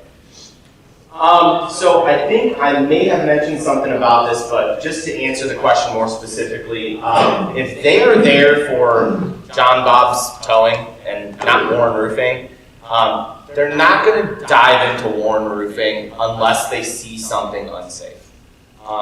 When they are on a schedule and they are there for a specific task or reason or company, that's who they're going to inspect. I have seen it happen maybe once or twice where they start tearing into the other contractors, but they were doing unsafe acts. So it's usually targeted for that one specific task again, or that contractor. I was thinking more along the lines, what if there's like an accident on the job site and they're going to be there in an hour, something like that, like a piece of equipment falls over or something like that. They're still, Same thing. yep, same thing. So if the piece of equipment was owned by that towing company, that's who they're going to be targeting. John, and further to your point, what we're doing in terms of activities, it's typical that we wouldn't be able to leave and just come back the next day because we leave the building unsecured or in an unsafe situation. And I think that gets to it as much as the flag. We still have a duty to our customer and to the owner to do whatever it is that they hired us to do, and do it professionally and safely. And so if we're doing it the right way, which I think day in and day out we are, we shouldn't be afraid of OSHA. Frankly, we've brought OSHA out in the last couple of years to audit us at our request to say, what do you see that we could do better? Not to come out and write tickets, right? They're there as our partner in that situation. But where are we doing good, we understand, but where we might be falling short. So like one of the best examples I have, we switched insurance companies at one point, and they're like, hey, your perimeter of your roof and the roof in general, you guys get that. Like you have all these protocols, you have all this training, all this equipment, you're doing a good job. The things that they were worried about were guys falling through a hole in the roof, like a skylight, or opening of the deck that maybe the contractor cut to put a new unit, and the trucks, the driving. Two things that were really exposed to a lot of things outside of our control. So it shifted our focus. Having not had that loss prevention guy, kind of like an OSHA or BWC inspector or repair, having not had the opportunity to have a third party assess us and say, really good over here, area of attention needed over there. So like now we're doing, all the guys that drive in the yard know we're doing pre-trip inspections. We're actually looking at the trucks. Is it in good, safe working order? Is the load strapped down? Things that 10 years ago, we didn't even contemplate. We didn't even think of that as a thing to do. OSHA should be looking to help us make our workplaces safer, right? That's their directive. Unfortunately, they're the cop that has to write tickets at the same time. So, the revenue aspect that you can't ignore, but at the core, they're actually there to make the job safer. So they shouldn't be perceived as our enemy, but they're certainly not our friend when they show up. That's a reasonable explanation. Sure. Did we ask them to turn off recording devices? Did they show up on a job? So he asked if we should ask them to turn off recording devices if they show up on a job.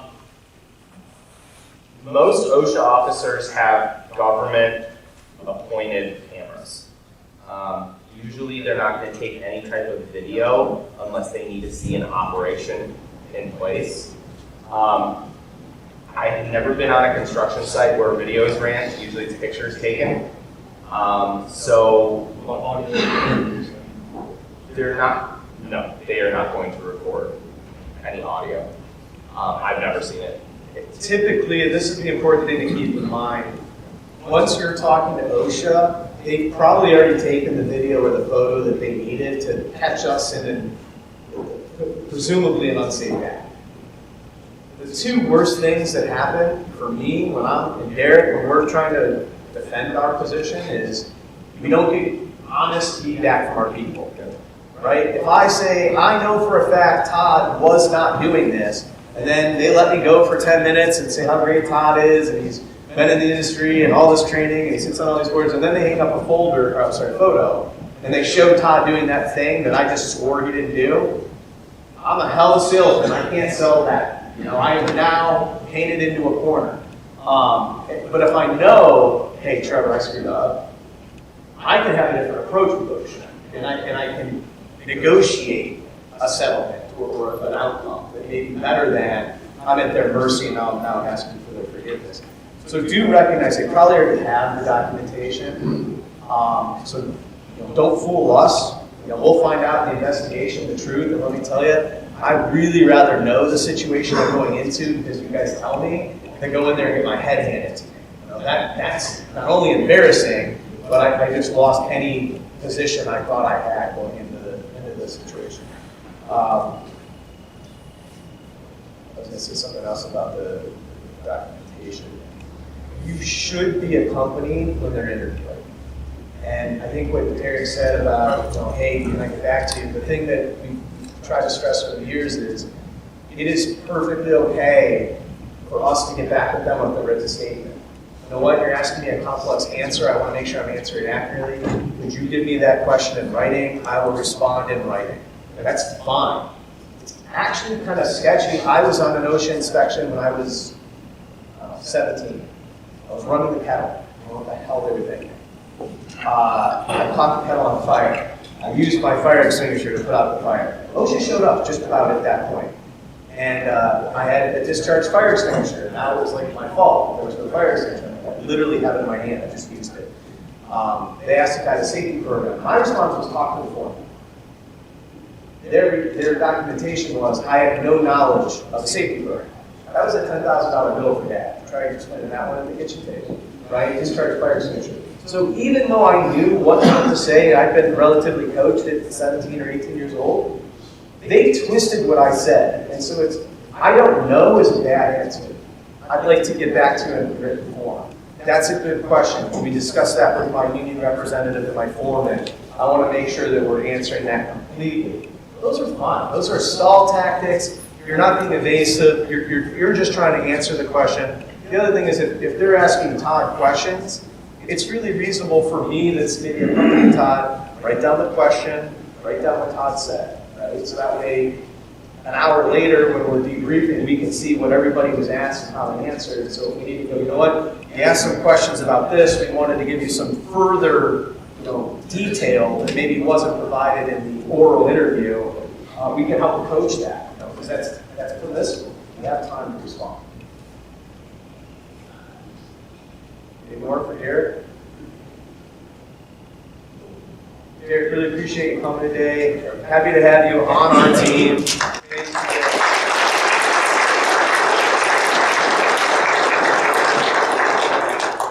Jimmy. So this is an example of a rush job, improper planning, and what we're trying to work to avoid.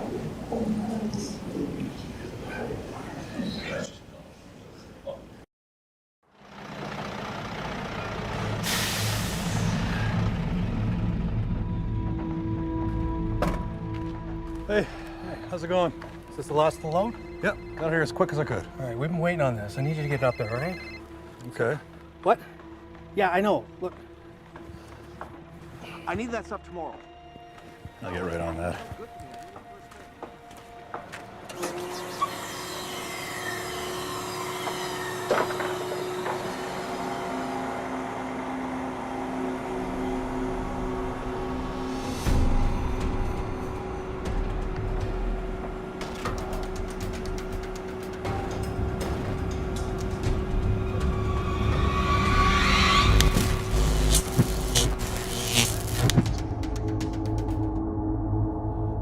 Are you okay? I can't move the crane. Listen to me. Don't move. That whole area could be energized. What do you mean, don't move? You're not in any danger if you don't move. Look, I'll call the power company right now. When a high voltage power line has been contacted, the ground around the point of contact can be energized for a great distance. If you can't move the machine out of contact and are in no danger, stay put until help arrives. If you are in immediate danger and have to move, keep your feet together and slowly shuffle at least 10 meters away. Your feet should move no farther than toe to heel, never leaving the ground. For more information on working around power lines, go to WorkSafe BC. All right, planning ahead. Stay at least 20 foot away overhead power lines. Evaluate the workspace and plan access accordingly. Pre-site inspection form should be completed and reviewed with the crew prior to setup day. Alternative lifting equipment may be required for the site. I know this year we were working around power lines on Brooklyn Library, and we used a lull to load everything on the job site. So evaluating the equipment is important. Be aware of equipment proximity to power lines and set up warning flags so everyone knows, the area of access. Staying away from power lines. Do not lift near power lines, ever. Power lines must be moved or de-energized and grounded by the utility. Mark and maintain that 20-foot minimum clearance and adhere to OSHA requirements. You can always refer to Table A for further information. Table A stands for the higher voltage the further away you can be. For tag lines, non-productive lines, fiber ropes. Hi, I'm Bob Berry, and today we're going to talk about how to avoid electrocution injuries when conducting lifting operations near power lines. Electrocution hazards have consistently caused more fatalities on construction sites than any other type of accident. Job site safety begins with an overall awareness of your surroundings at all times. It is very important to do a walk-around assessment of the job site prior to setting up the crane. During a walk-around, always make notes where power lines and underground utilities exist and plan your access route accordingly. OSHA regulation provides 3 options for working close to power lines: de-energize and ground, mark and maintain 20-foot clearance, refer to Table A clearance. When working within 20 foot of the power line, the 2010 OSHA rules require that you refer to Table A for proper clearance, only if the voltage of the power lines are known and verified with the line owner. When possible, it is always safe to de-energize the line by contacting the utility owner. Once the clearance requirement is known, the OSHA 1926-1408 standard requires the controlling entity to mark hazard areas at ground level and with an elevated line to indicate the safe operating limits, and a designated spotter must always watch this area when using Table A. Cones or flags should also be used to mark other utilities, voids, and hazards. And remember, proper planning, awareness of surroundings, good communication always makes for a safe lift. Going back to that pre-site inspection, so we're working to revamp that a little bit more thorough for documentation on our end and for the customer. Heavy cranes setting on an area, if any concrete gets damaged, we're looking to document all that ahead of time. And then crane signal review. Signals need to be clear and concise, and you need to be in contact with the operator. Dave may not be out there all the time, it may be a rental, so make sure that you know the crane signals and can articulate them to the operator for a safe way. A basic crane is designed to hoist, lower, and horizontally move a suspended load. Most cranes move the load to the crane or away from the crane by moving the boom up and down. To signal the operator to boom up, extend one arm, making a closed fist with your thumb extended upwards. Likewise, turn your hand over so your thumb points down to signal the operator to boom down. Keep in mind, this also affects the load radius, making it shorter or longer. To increase or decrease the load radius without raising or lowering the load, open and close your fist slowly while making the boom up or boom down signal. This indicates to the operator that he should boom up and lower or boom down and raise the load. Cranes can also swing a suspended load horizontally. To swing the crane, extend one arm in the direction the crane should swing, pointing in that direction with the index finger. To raise or lower the load, using the hoist functions, point downward or upward using the index finger and making a circular motion. To stop a function, extend one arm to your side and move your hand horizontally to the ground. For an emergency stop, use both arms.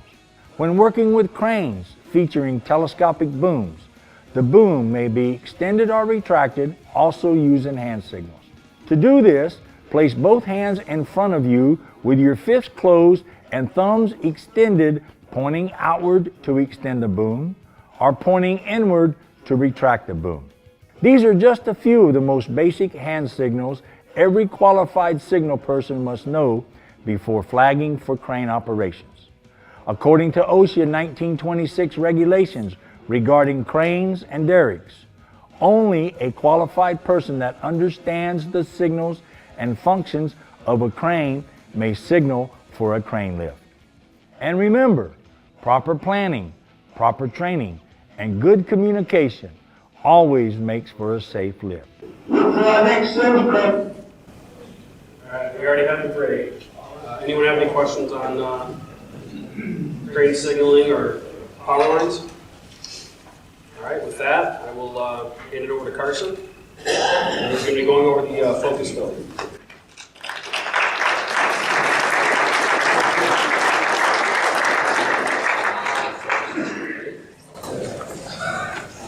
Good morning, everybody. I'm Carson. I'm with Cleveland Building Restoration. If you don't know who I am, today I'll be covering the Focus 4 hazards. They still are to date the deadliest hazards that occur in construction that we encounter day to day in the workplace. So first, we're going to start with falls.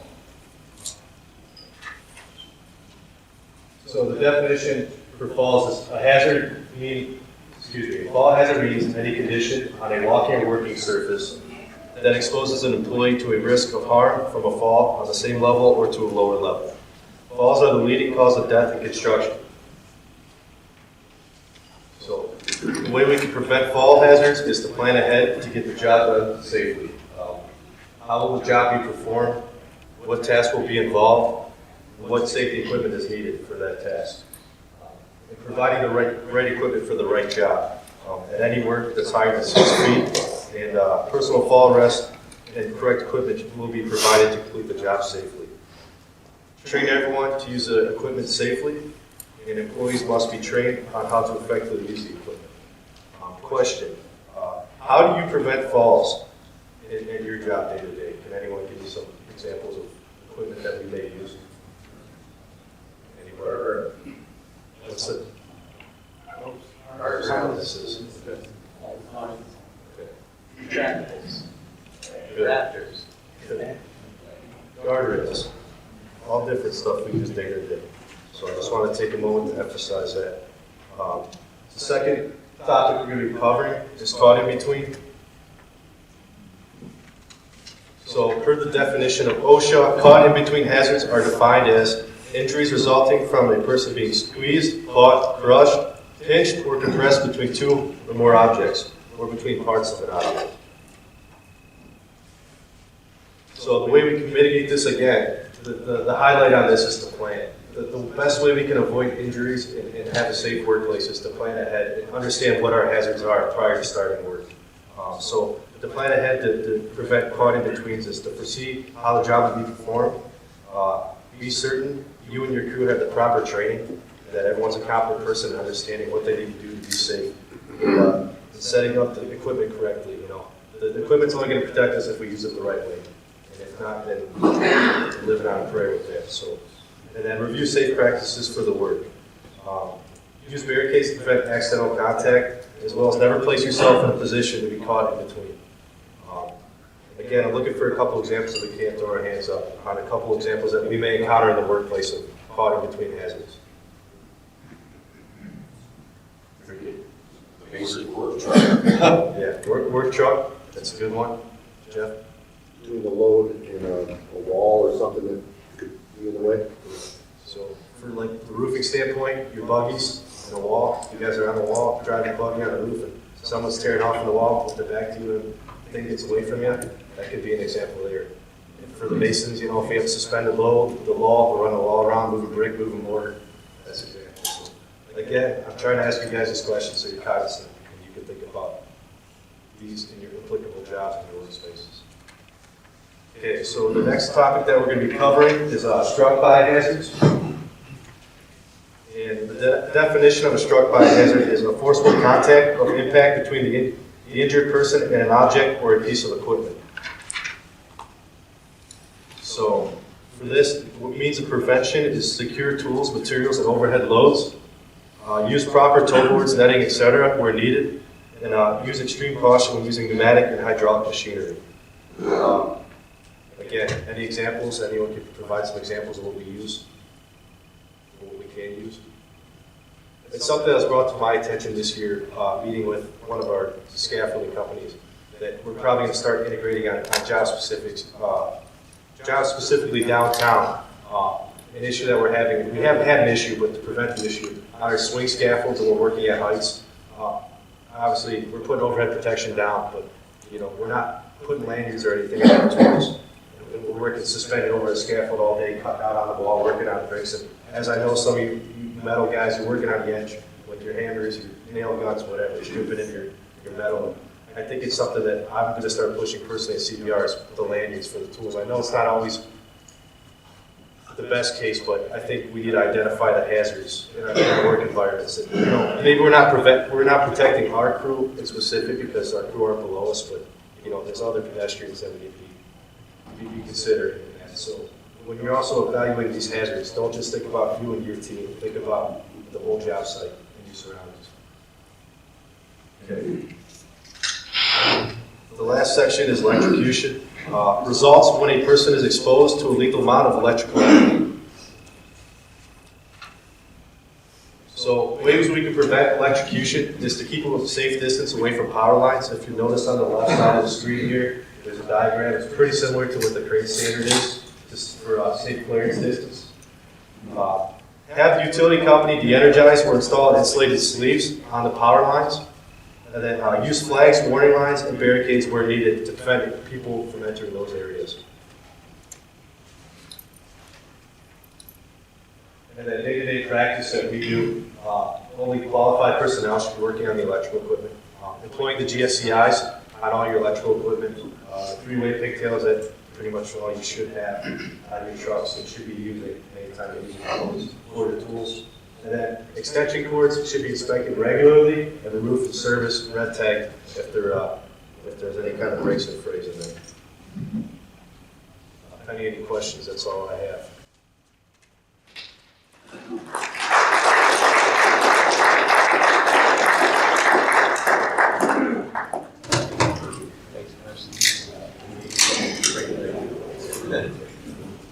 Okay, so electrical safety. I'm Aaron Chamberlain, for those of you who don't know me, project manager with Warren and mainly focused on total roofing.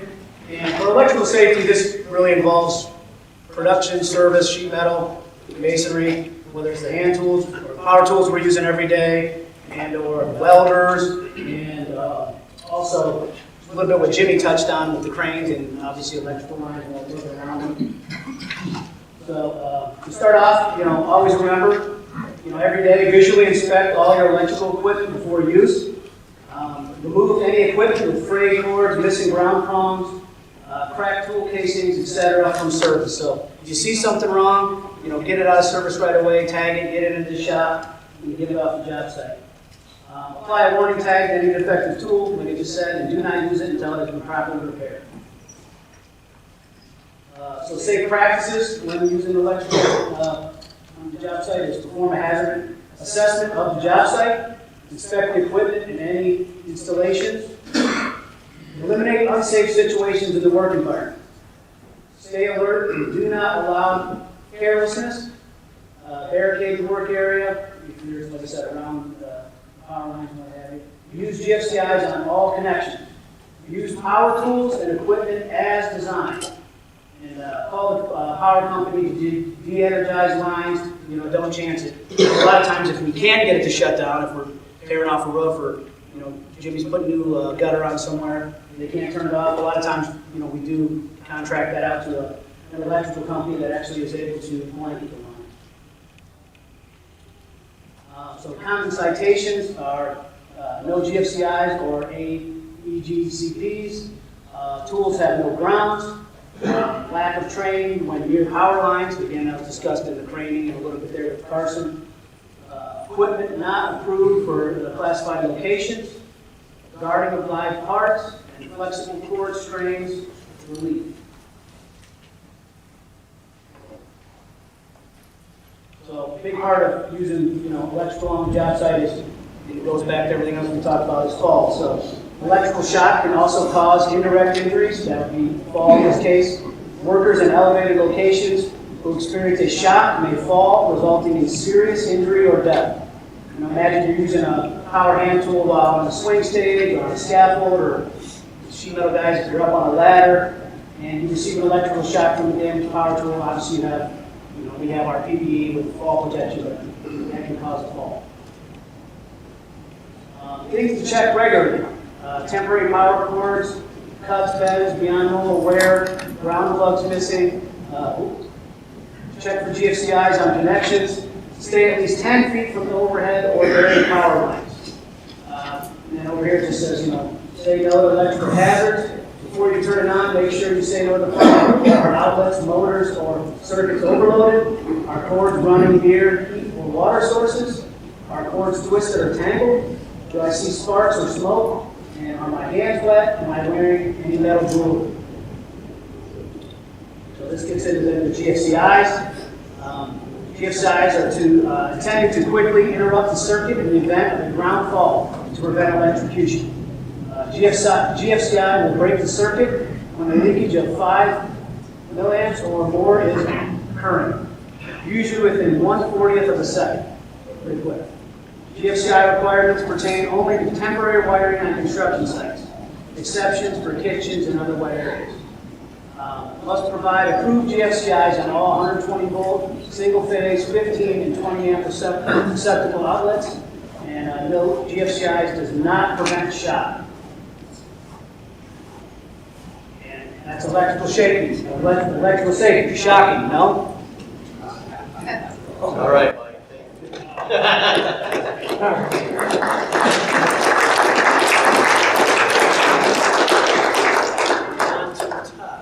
My name is Todd Hayward. I'm with Safe Ways Fall Protection.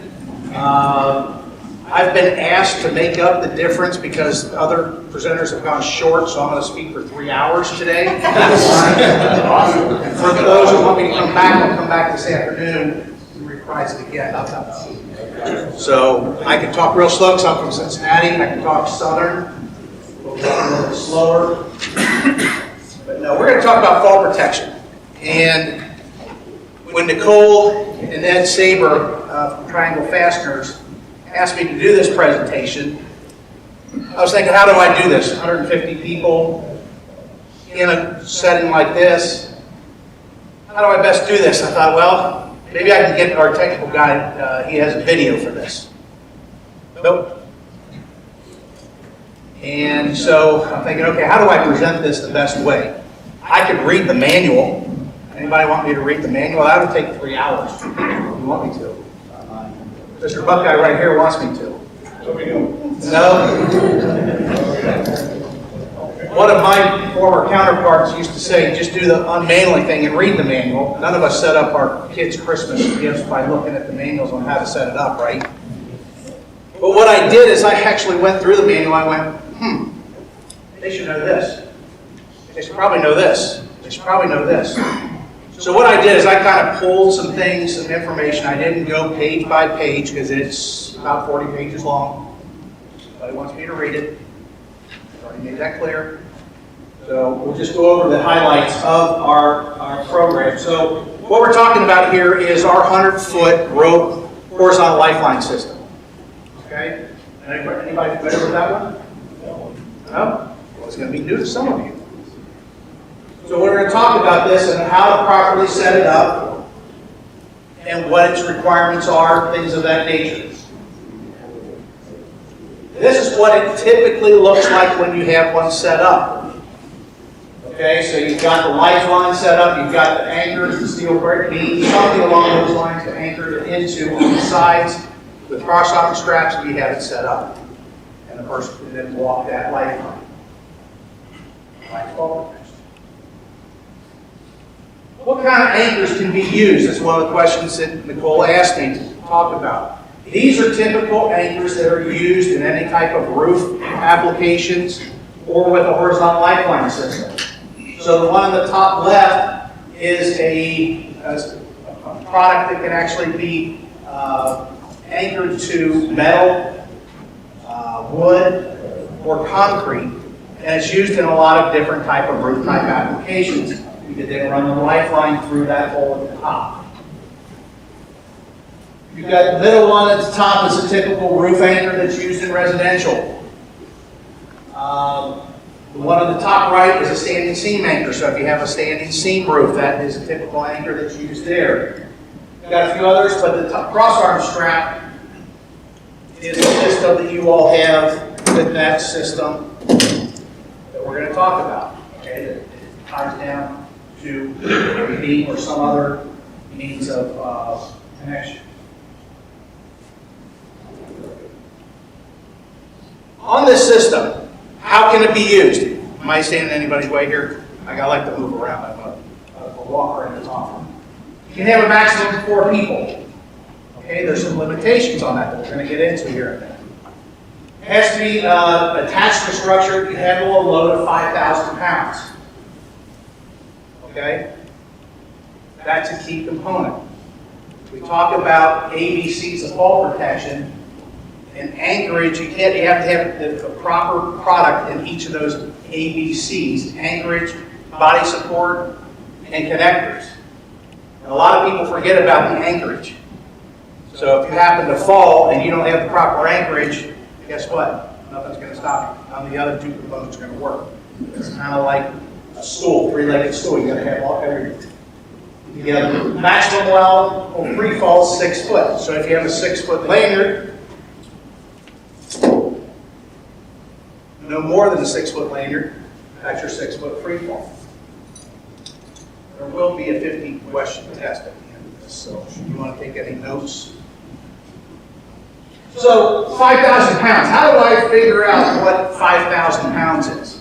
Okay, what would have to support 5,000 pounds? So a typical pickup truck. So when you're looking at an anchorage point, would a pickup truck be held in that with that piece of equipment?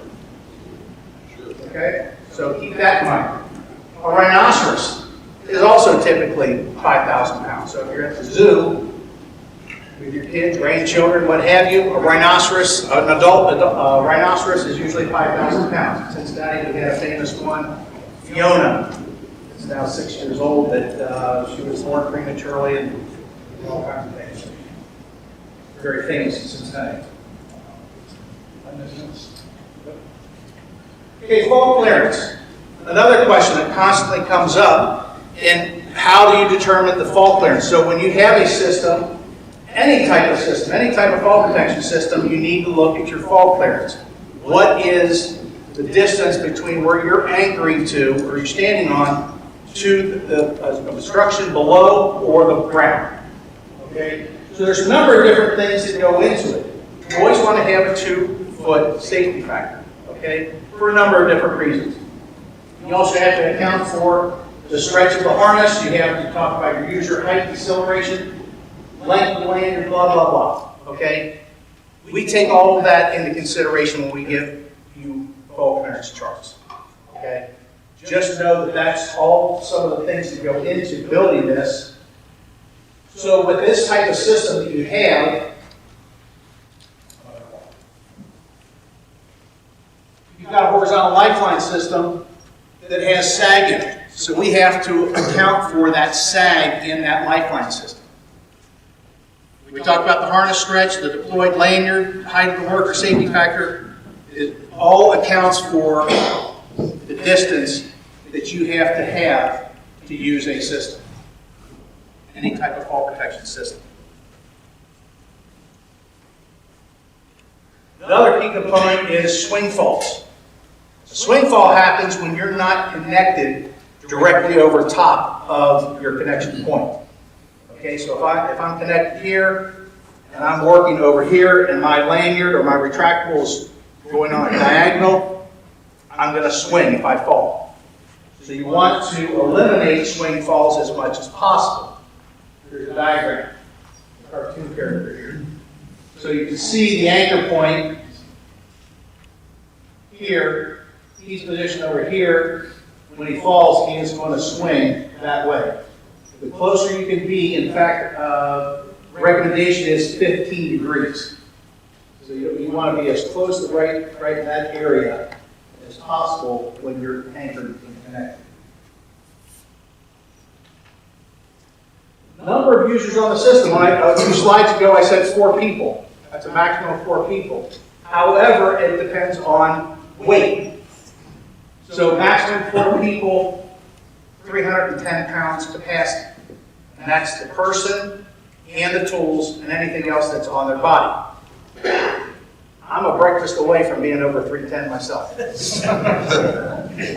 If I eat 2 biscuits, I know I'm way over. Usually tends to be a little bit better as I go to the doctor because I try to lose that weight. So I'm usually pretty good. It's been about a month since I've been to them, so it's going back up again. So take that into consideration. 4 people, 310 pounds. 2 people, 420. Okay? So that was one of those, I think I need to share that with you.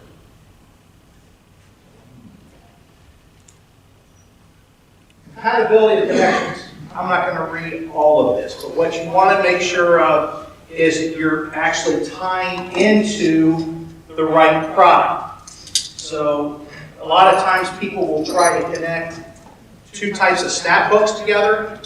You don't want to do that. They're not designed for that. What you will have is rollout. I can't simulate it right now, but this is not a compatible connection. Okay? A compatible connection would be connecting into your cross-arm strap and you're putting it into a D-ring, like just putting it into a D-ring of your harness. That's what this snap hook is designed to do. What a connector, a lanyard, is designed to connect an anchor point in your harness. That's why they call it a connector. So you want to make sure that they're compatible. They will roll out, like I mentioned, if you put a safety hook to a safety hook. Here shows a diagram of, let's say, a small snap hook into a rebar hook, and then this gate can open up when it comes into contact, and both of them will separate. So that's what we're talking about, making sure that you have a compatible connection. You want to make sure that you make all the connections. There are false connections. You want to make sure that you're not tying two things into the same connection. So I'm going to go back. You can see some of these examples. Here's the harness D-ring, and you cannot put two snap hooks into it. It's designed for one connection.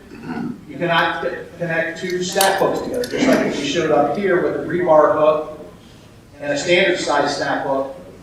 Unless it's designed for it, you cannot tie back to the material of a lanyard or a retractable. Okay, you're not allowed to do that unless it is designed for that type of application. There are certain retractables, there are certain lanyards that are designed for that.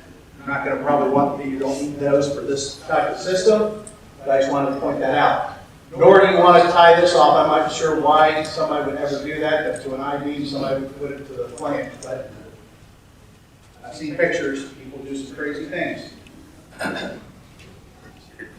So that's what we're talking about. Do not connect snap hooks to carabiners. Make sure that they're fully closed and locked. I'm sorry, there's one picture I want to show. This is a false connection. And I don't have the right type of snap hook, not the snap hook of the D-ring to show this. But sometimes use the buddy system. Have your buddy check to make sure that you have the right connection into your back D-ring. Because you will feel this feels like you are connected because it's just jammed up into that dorsal D-ring and it's not connected. If you fall, you're going to go down.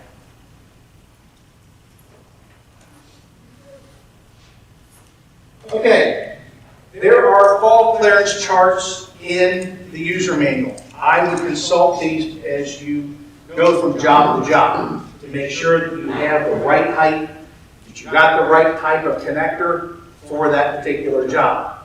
So it takes into consideration all of the things that we're talking about. We talked about this before, making sure that you have it installed at the proper height, and you have what type of connector is the right one to use.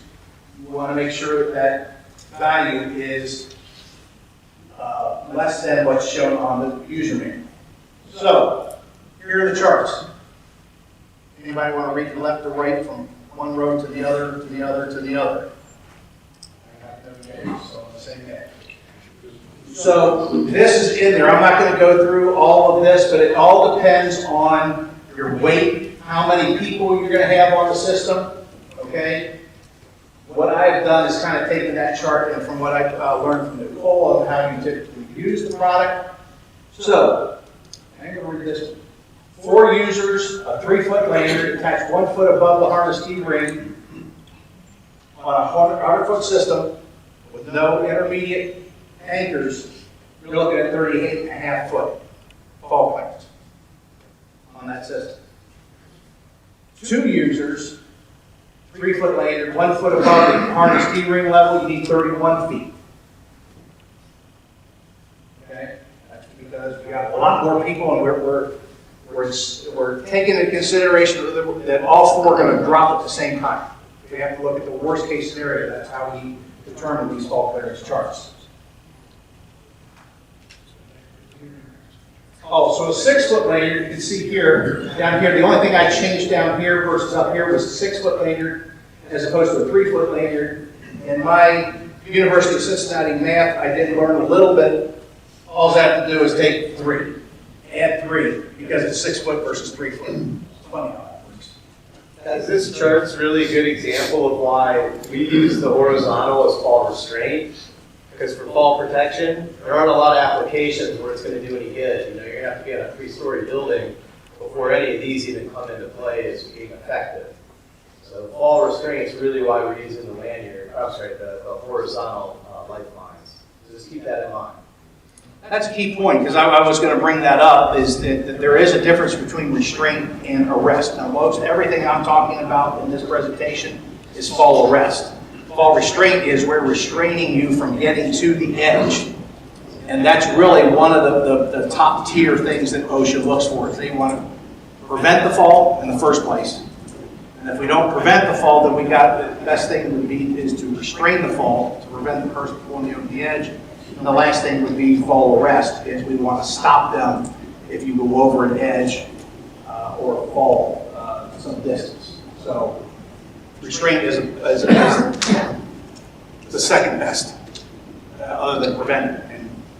And what you guys do, unless you put guardrails up all over the place, that would be the only thing that would prevent. Which we do. Okay. First choice is guardrails for exactly that reason, right? That's why we invested in putting those barricades up. But you still have to put them up and take them down, right? So even when we do that, you're going to have that exposure. Always prefer fall restraint. The other thing is, as I've sat on committees, rescue from a fall is a really complicated problem. The last thing you want to do is have an unconscious guy hanging off the edge of whatever it is, the platform, the roof. How do you retrieve them now? Because there's lack of circulation due to the harness cutting off blood, right? There's some serious issues, so there's a clock there. If we restrain them, or better, eliminate the fall hazard, we don't have to really worry about that. If we're using true fall protection, you then have to start thinking about what happens if, and how do we rescue. When I see your rescue letters, so maybe we'll talk about it. Yep. And that's a key point, because I talk about ABCs, but really we talk about the ABCDs. And it's called descent and rescue. And a lot of people's rescue plan with anything, and we talked about this at the very beginning, was that I failed to mention it, is you need to have a rescue plan in place if you are using it for fall arrest. And your best rescue plan is not calling 911. You have to have your own plan, because their time is of the essence. Nobody knows your employees, your fellow workers, that type of thing like you do. Because your first inclination is to help them. So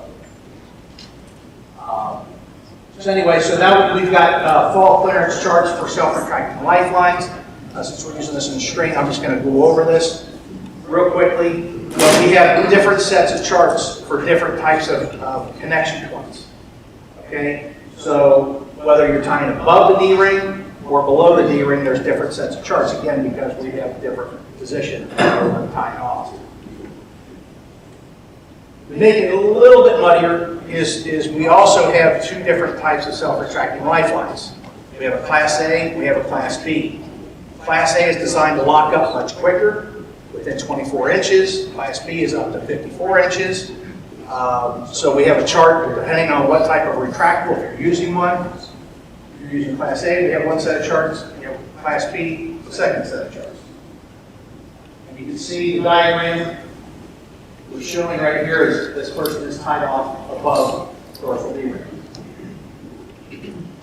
This particular chart shows at or below the D-ring height using a personal SRL. So that is something like one of these guys, a 6-foot retractable that works like a seatbelt.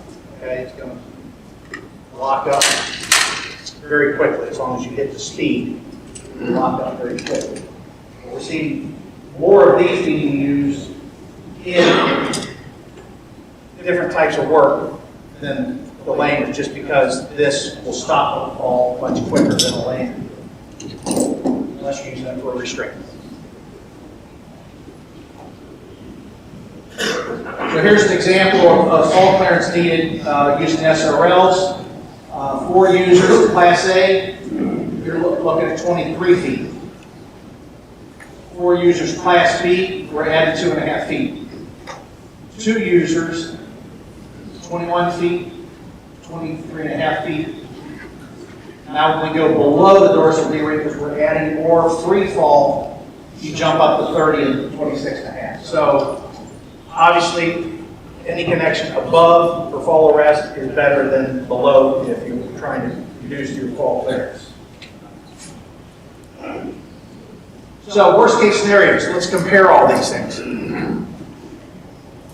So using a 3-foot lanyard, 4 users, you're going to need up to almost 40 feet of fall clearance. 2 users, 32.5 or 32 feet. But then you can see with the retractables above, you're looking at 23 feet, 25 feet, and then 34 feet when you're below the dorsal D-ring. So this, when we're going below the dorsal D-ring, gets this self-retracting lifeline closer to the lanyards. Everybody got that? We can go over it again. I'll be back this afternoon, we'll go over it again.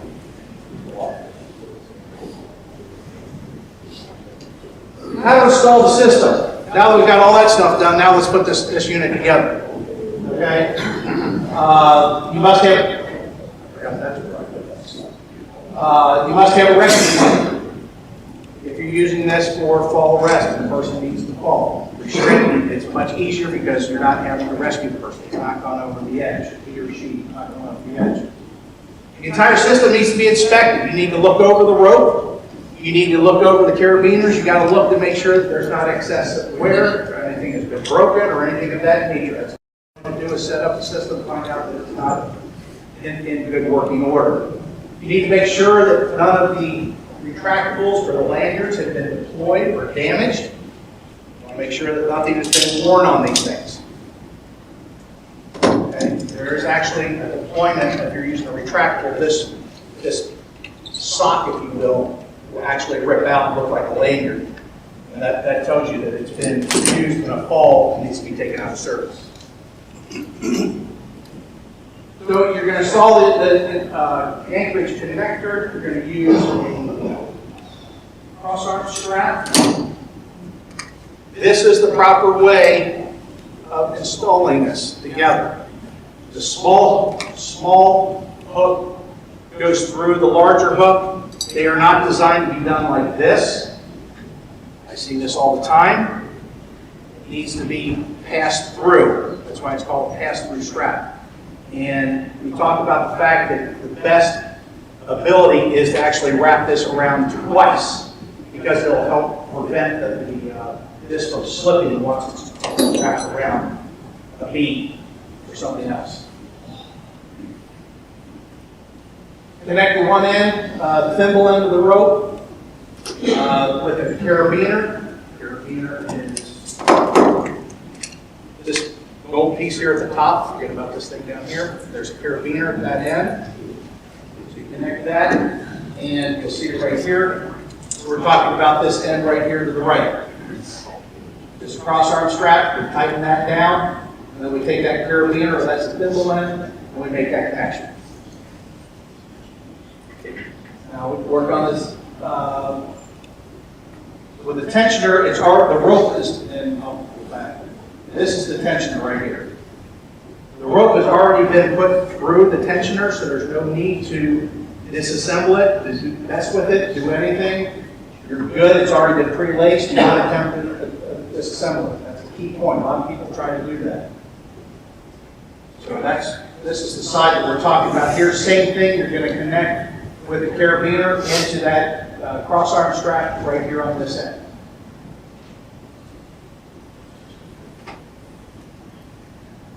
Now you're going to tension the system. I've got pictures to show. You want to make sure that the lever is in the open position or out of the tensioner.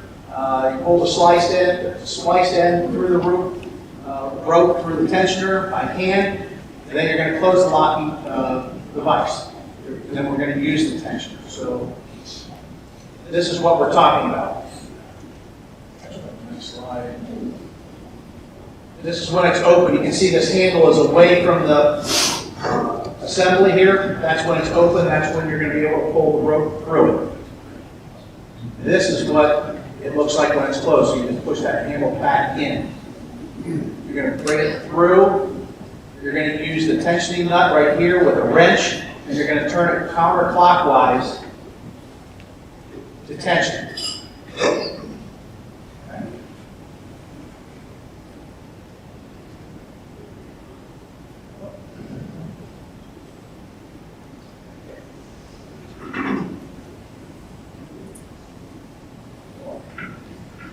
So this system, and any system, is we talked about before, it's going to have a certain amount of sag in it.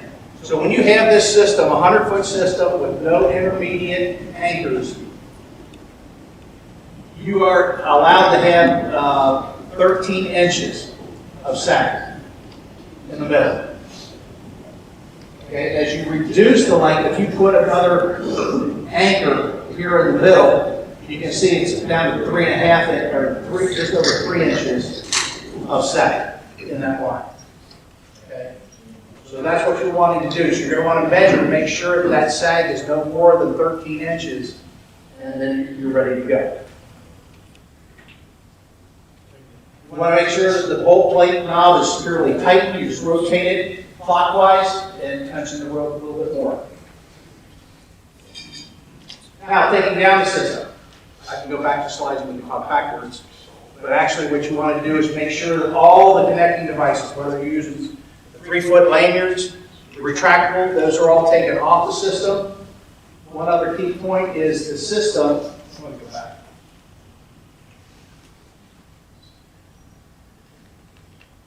The system has rings. Those 4 rings are really what you want to connect to. That's why they're put on there. Don't connect directly to the rope because you're going to break the rope quicker if you attach directly to the rope. So that's why we have 4 of those rings. It can be used for up to 4 people. So use that. That minimizes the abrasion on the rope itself.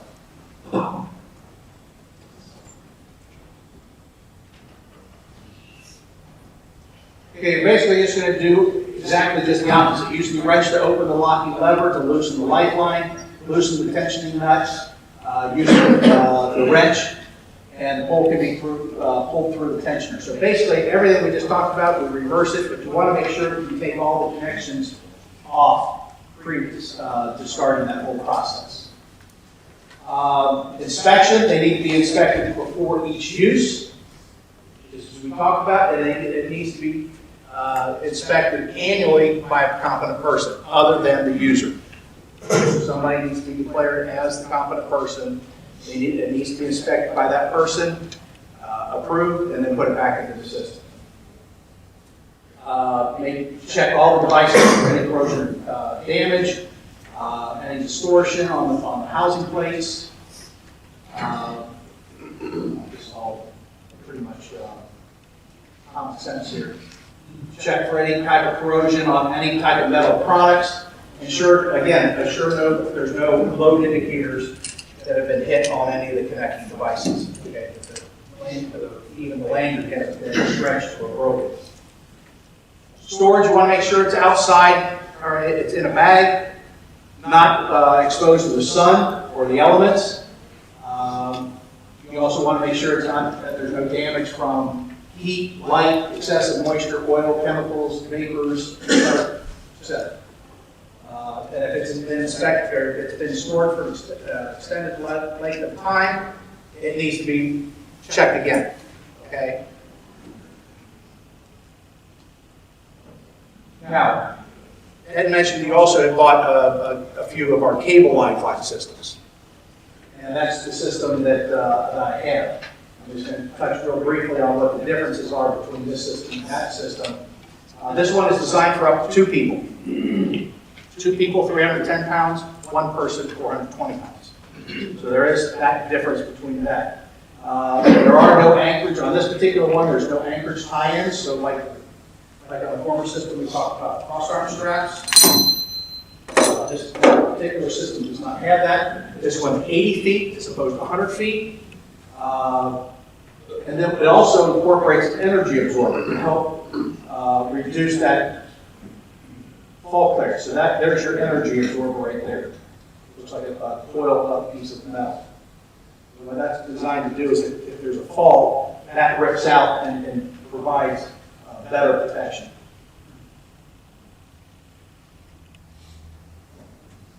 And then consult the fault clearances charts that are included in the manual. You'll typically find, because we're going to have less users and the fact that it's a shorter run, that your fall distance clearances are shorter. And then the last thing I have is the rescue ladder. I was involved in a training session with the project manager from the former company I used to represent. We talked about a rescue plan, and they were talking to a mining company, and they had a trained team of guys that used a lot of pulleys and ropes, and it was technical rescue and all this fun stuff. So they're in a mine, and they're simulating a rescue. And they're saying, okay, we need to drill holes in the walls of this mine, and we're going to put anchors here and anchors there. We're going to tie a rope there. We're going to do this, that, and the other. And this product manager said, you know, that's all great. You guys are thinking way outside the box. And it's very complicated. And rescue can be very complicated if you try to make it. He said, the best thing you can do is keep it simple. And they said, what do you mean? He said, look at that truck right over there.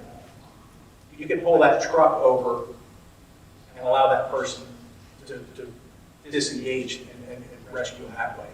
Why take an hour or hour and a half, you mentioned time is of the essence, to set up all these anchors and the pulleys and the ropes and all this other stuff?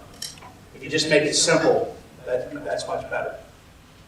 This rescue ladder is probably the simplest rescue device you'll ever find. It's crazy simple. So the biggest thing you want to make sure of before you start using this is to make sure that if you have a fallen worker, counterpart, what have you, is they're conscious, number one. Okay, the system won't work. That's the limitation. So because what you're going to do is you're going to offer them this ladder for them to climb back up. That's the simplicity of this, but you got to make sure that they're conscious. It also has to be positioned clear by. So you can't, you have to drive down to the shop or the garage or whatever and go get it. Make sure you have one of these on here. It comes in a bag. You can just leave it in the bag real close. You can actually, if let's say you determine the person's conscious, they're good, they're ready to be rescued. It is as simple as, here's the carabiner. You can tie this right into the same anchor that fallen worker is using. You do that, and now all of a sudden you're ready. I've already opened up this thing. And then you want to make sure you don't hit the person with it, unless you don't like them. If I went on for a couple more hours, I know you guys are going to want to throw this at me. But basically, you want to throw it off the side and then drop it.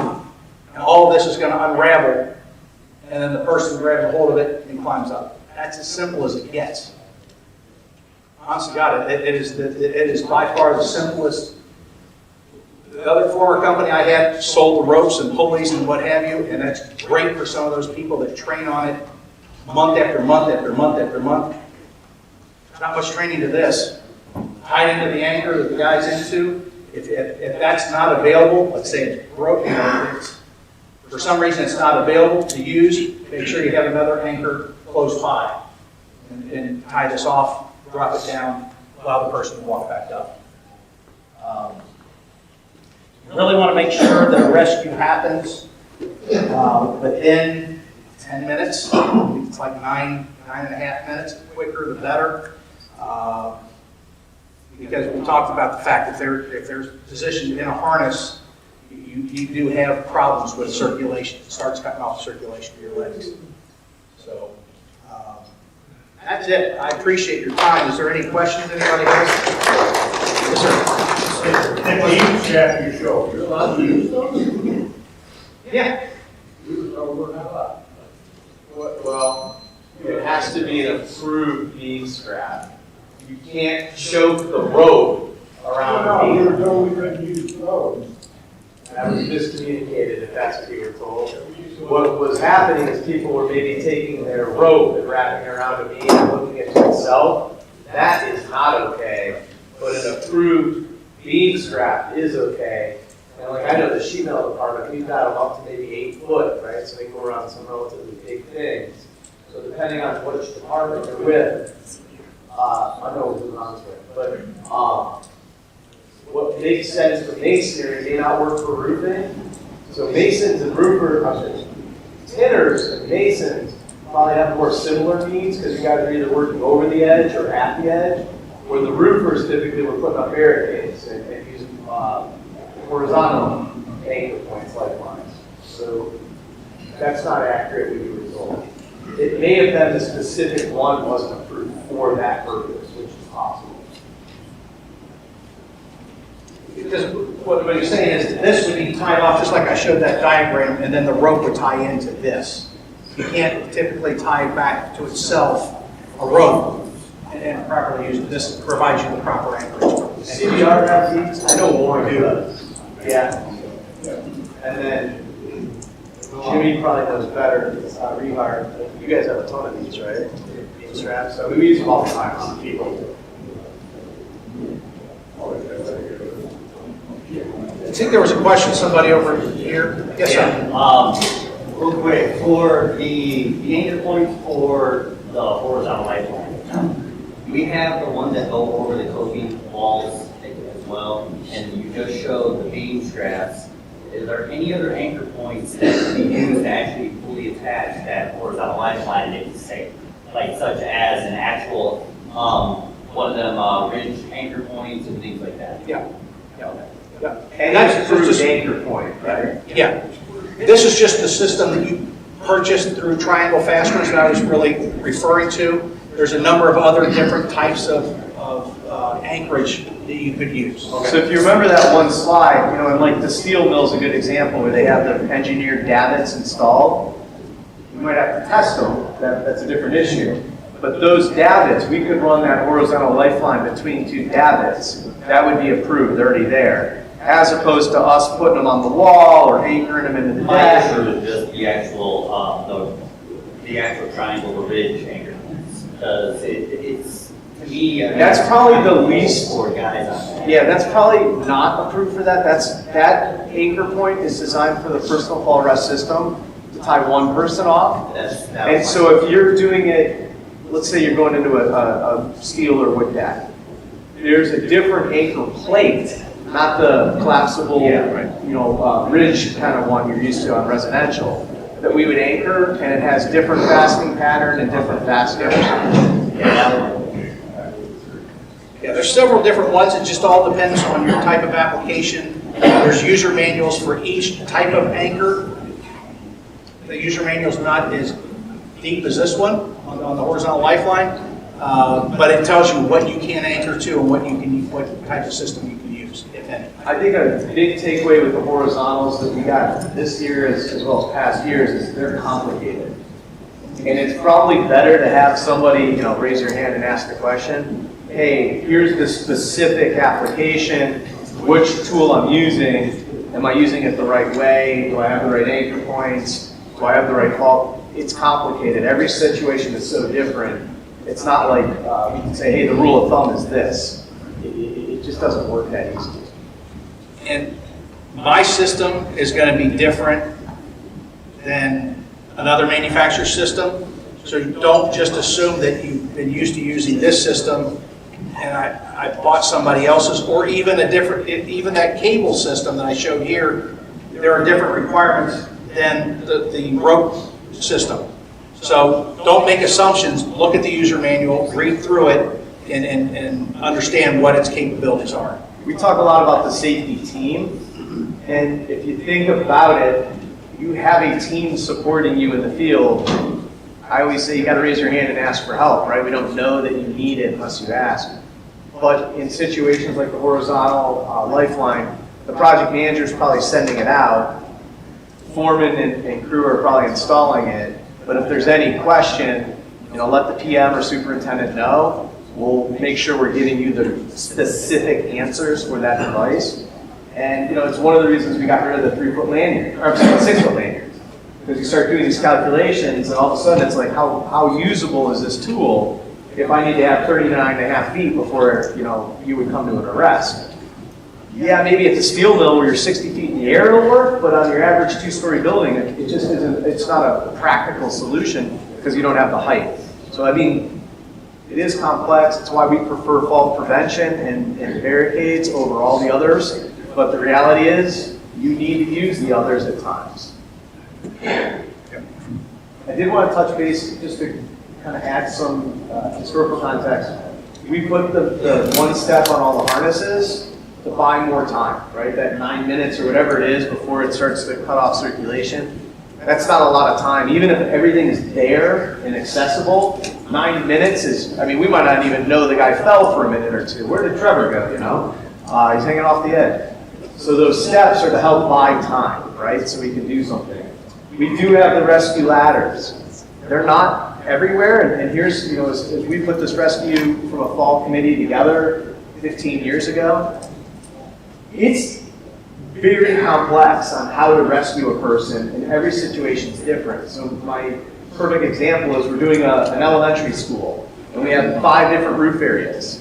Where do you put this? Inevitably it'll be in the wrong area, right? It's over there, and I can't physically get it to where I need it. Do I have one in every location? You're the service guys. How practical is that? Is the crane going to follow you everywhere you go? Someday we're probably going to have drones flying over our heads. And I say it half joking, I think it's probably going to be a reality at some point where you're going to be able to anchor and it's just going to follow you. But until then, we have to deal with the reality that fall prevention is our first line of defense, fall protection second. And going over the edge is very complex. On the back of the crane is one of the Raptor, or Triceratops, I forget which one it is. I think it's a Triceratops, which is the mobile anchor point. It has built into it the retractable crane. And the reason we put that on David is in the event of a fall, and we need to get the crane out there, we don't want to have another truck going. So David has that deployable, and he knows that that's in there, and then in that box is also some of these tools, as well as they're on site. So I know if we're working, I don't know where Nate is, it's right here. If we're working at the mill, there's probably different things they make us do and require because of the environment we're in, and they're Green Guardians, and they're 100% fall protection. If we're working in different situations, it's different. But I think it's important as a crew to talk about, hey, we're working in an area that's complex, Maybe we're working over water. I know John did a bridge job once where the roof was on the center of the bridge that would go up and down. How the heck do you support that? You can't lower the guy down, he's in the river. You may not be able to bring him back up, even if you do, he's 100 feet in the air now for a rescue, right? So these are the kinds of things you have to think about, because what fall protection or safety protocols you put in play are going to dictate if there's a rescue and what it would look like. We in the office can't make that plan, because it's going to be determined on what you're doing that day and how you choose to proceed with it. Again, if you raise your hand and say, you know what, I'm uncomfortable or I'm not sure we got the right plan, we want to help you. We want to call our resources and say, hey, is there a better tool? We're using this one, but maybe there's a different tool out there that improves the scenario to where it's a better option than what we currently have. Always know that we're here to help, and if you look in those manuals with the lateral or horizontal lifeline, it's complicated. We have good support, so when we have a technical question, these guys know the answers or can help us find the answers maybe a lot easier than we can. So just, you got to ask us when you have questions. One key point you just mentioned as far as suspension trauma straps, that's what they call them. And that is designed as your first line of defense. That you deploy those, use them. You want to move your legs, whether it's bringing them up, your knees up. That what you're trying to do is get that circulation kicking in, because otherwise, if you just hang in there, you're going to be hanging like this. Everything is pulling down. So you want to move your legs. So that's just one key thing. I forget the manufacturer, but any of them, they will ask you, move your legs. That gives you more time to be rescued, that type of thing. So just constantly be moving your legs after your fall, and you'll get more time to be rescued.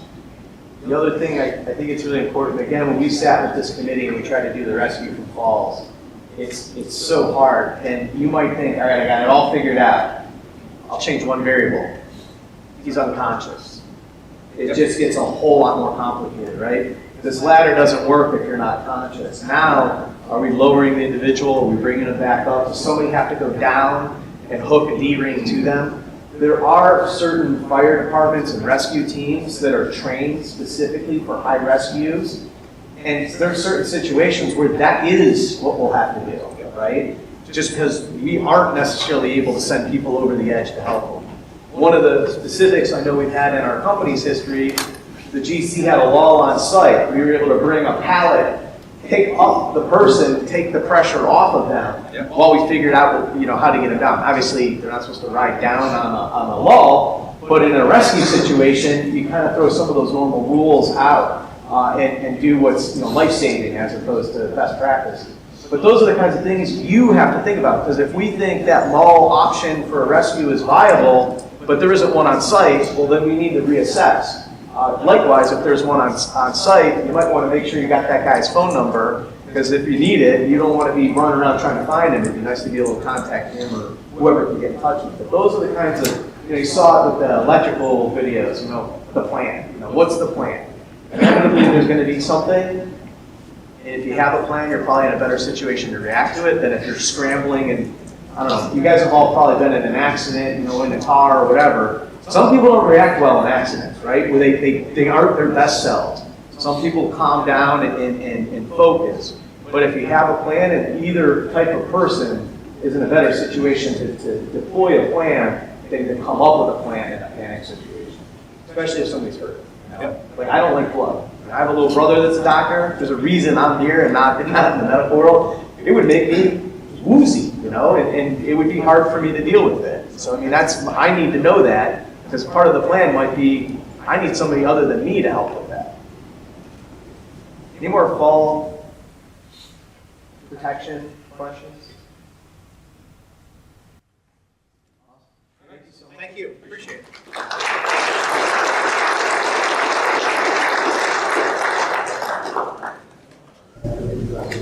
Hey guys, John Arsenna with the Warren Roofing side. I'm a salesman. I'm going to talk to you about scaffolding safety. So, scaffold safety. 9% of all construction deaths are scaffold related. Okay, so 1 out of every 10 deaths in our industry occurs while dealing with scaffolding.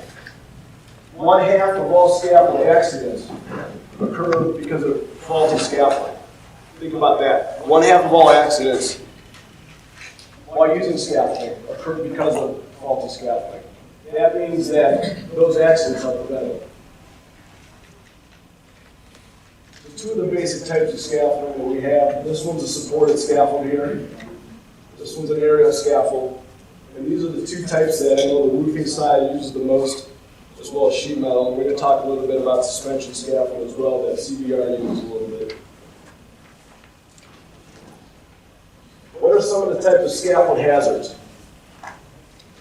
Who knows one of the types of hazards? Fall protection. Fall protection, so falls, right, slips. Maybe there's no guardrails, maybe you're not using a personal fall arrest system. What else? Gaps between the scaffolding? Gaps between the scaffolding, right, issues with the planks. How about overhead? Materials on the scaffolding. Materials on the scaffolding, overhead. You don't need to be working on the scaffold for the scaffold to be a hazard. You can be working below it or around it, okay? Electrical, working on scaffold that's near power lines that maybe isn't protected correctly. How about if the scaffold collapses? We talked about 1/2 of all the accidents with scaffolding is from faulty scaffolding. So it collapses a hazard. Plank hazard we mentioned. How about bad weather? Ice, snow, wind, all can cause a hazard of scaffolding. And hit by, struck by. You're working on a job site with movable equipment, knocks into the scaffolding. What is this? Inspection tag. Every day, the scaffold needs to be inspected by a competent person.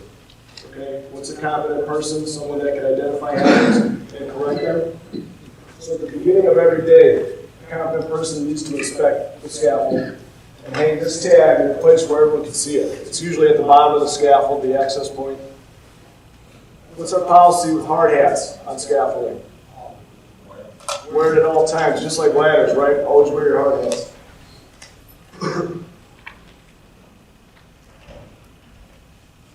we go. How do we know scaffolding is safe? Solid foundation. This is a plank here put on the feet or the base of the scaffold. But our scaffolds normally put on grass, mud, areas that aren't solid, so these are called mud sills.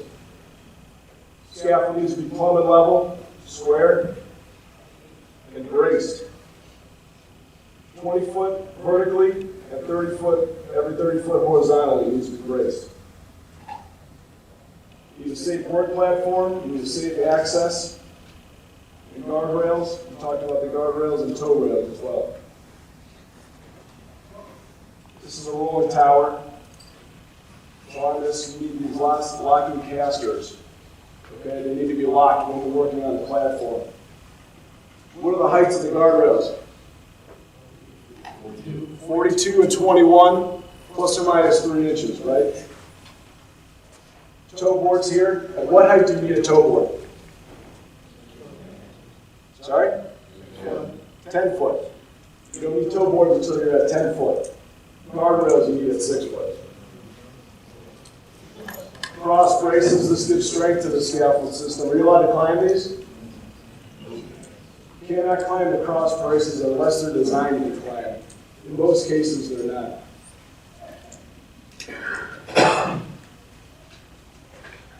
Do we use a lot of wood plank scaffolding?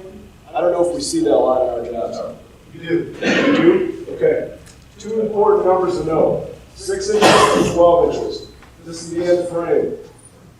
The end support here. This point cannot be less than 6 inches overhanging the end support, and it cannot be greater than 12 inches. Okay, so 18 inches past this end support. This is out of compliance. This is an aluminum frame. I know we see these a lot. This thing right here, it might be tough to see, but it's that little lever on the bottom of the scaffold. It needs to be locked into place. That's what secures the scaffold plank to the frame. And these are the kind of details, guys, they don't seem important until, we have a high wind event and all of a sudden those planks start getting blown off and become flying objects. And I know we have started inspecting our scaffolding after it's erected instead of trusting the erectors. And we're getting better, they're getting better, but I don't know, and Mike, correct me, have we yet to have one installed properly the first time? No. They're not installed by the guys that are installing them properly, ever. We've yet to have one time where every little clip was installed or every little, the one that I know that's the most infuriating for me is when you get to the top and there's the gate that protects the access point and it opens out freely. That's awesome, right? So I can fall right off the scaffolding as opposed to being able to swing in and access the scaffolding. But the common sense stuff, you gotta look at it, check it. We're auditing them now at installation. So when we accept it, it's been inspected. And I know Jim Petrosky's been doing a lot of those, as Jim Rehart probably has put down a fair amount. They are getting better, but just keep that in mind. The other thing is, the other trades using them, just like our safety rails are on the perimeter. What was safe yesterday when it was inspected may not be safe. Somebody might have damaged, removed, somehow modified the scaffolding to where it's no longer safe like it was yesterday. That's why it's important to inspect it every day, right? What job is this? Crew. Nice. We won a couple nice awards for this job. Here's some scaffold that we had set up while Mr. Carabo was installing this nice looking slate here. We have a guardrail on the back end. There's no guardrail here, and there's no guardrail here. Is this in compliance? Sorry? Yes, it is. You do not need guardrails when the building side of the scaffold is 14 inches or less away from the building. A little bit different on suspension scaffolds, that number shrinks down to 12 inches. Question. Yes? How high can you build scaffold on rollers, under wheels? That's a good question. I don't know that answer. Is Dennis here that might know it? Can you have use your written answer? We're going to find that out for you. Yeah. I think part of the, that's a good question. I think part of the complexity is the size, right? So if it's a single bunk and you go up, So that just says 25, Right. 30, that type. well, no, but I mean, if you have a single section of scaffolding on 3, it becomes unstable. Where if you have like a 40 by 40, so like one of the If you have a 40 by 40, you're not gonna put it on wheels. Well, maybe, but like what we're talking about over gymnasiums where we're replacing tectum roof deck, does it make sense to put a 40 by 40 platform under the tectum so that it's, 2 feet, 3 feet below the ceiling, the joists? So we can roll it to where we're working each day.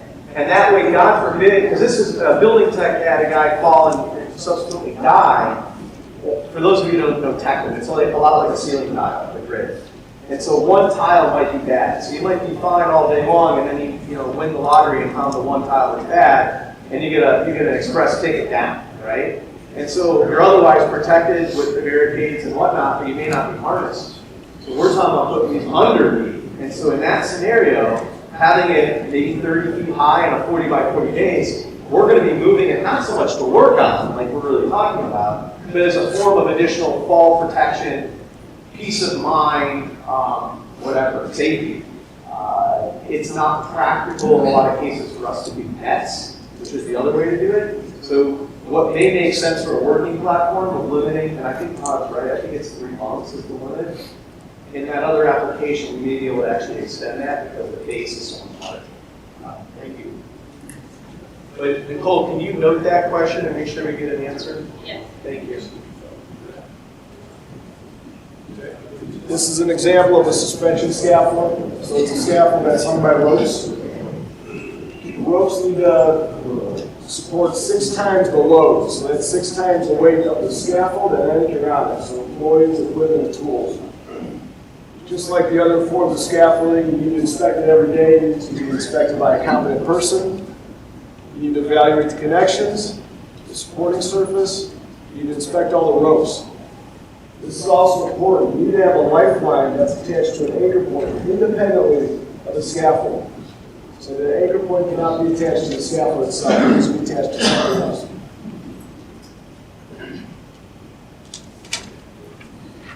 So here's a stair tower we see in a lot of our jobs. And the access point's here.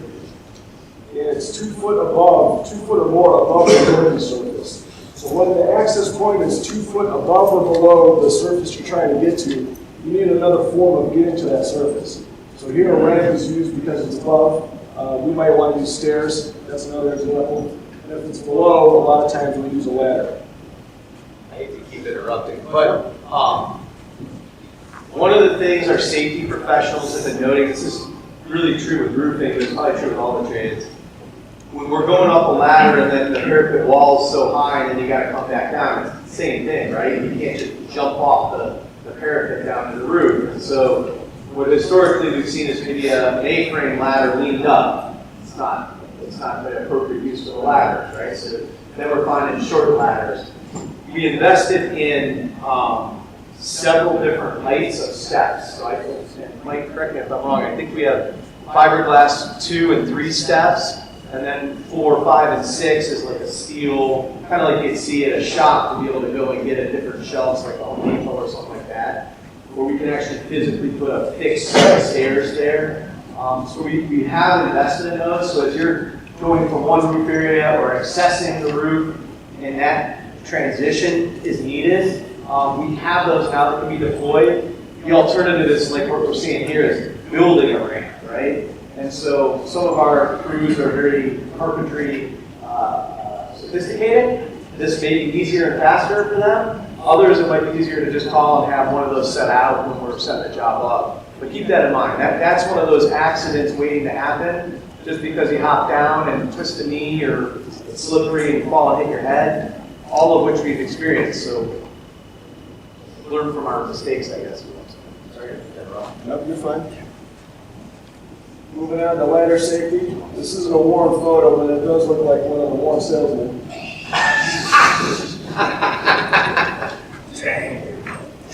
So there are 300 ladder deaths per year. 300 deaths caused by ladders every year.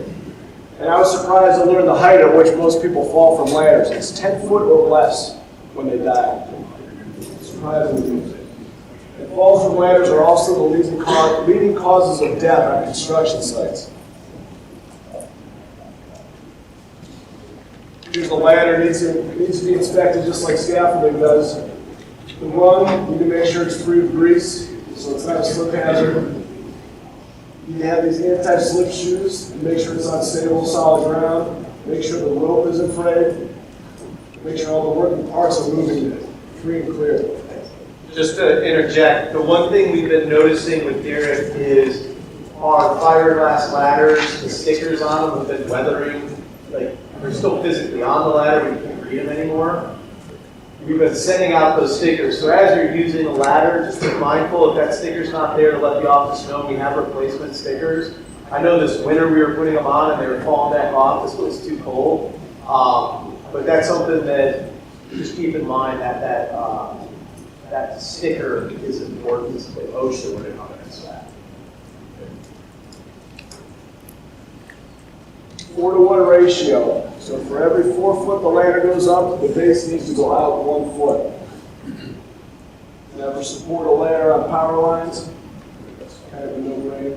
And we tie off. You have to tie off the top of the ladder 3 foot above the parapet.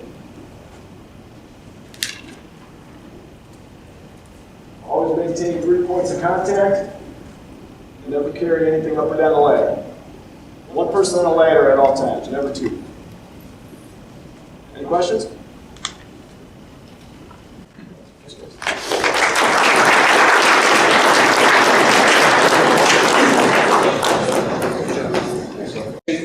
We're going to talk about personal protective equipment. All right, the reason we have personal protective equipment is because it's a lot of times last line of defense when it comes to protecting ourselves.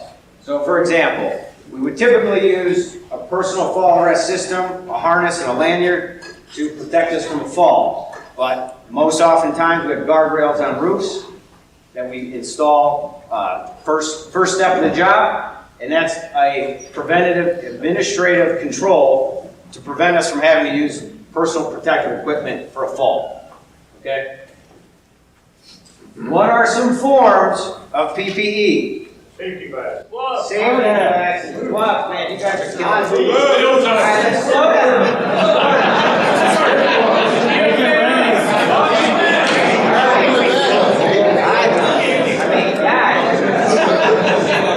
You guys are killing me.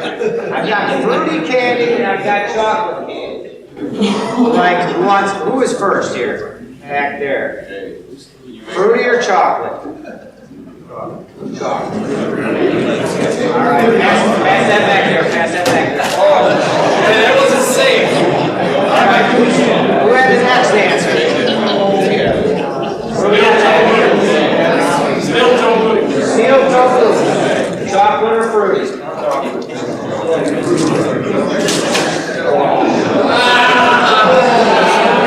All right, what's next? Gloves. Gloves. Gloves. Fruity? Fruity. All right, what else? Non-cut gloves. Non-cut gloves. We just heard that one. Earplugs. Earplugs. Who said earplugs? Chocolate or fruity?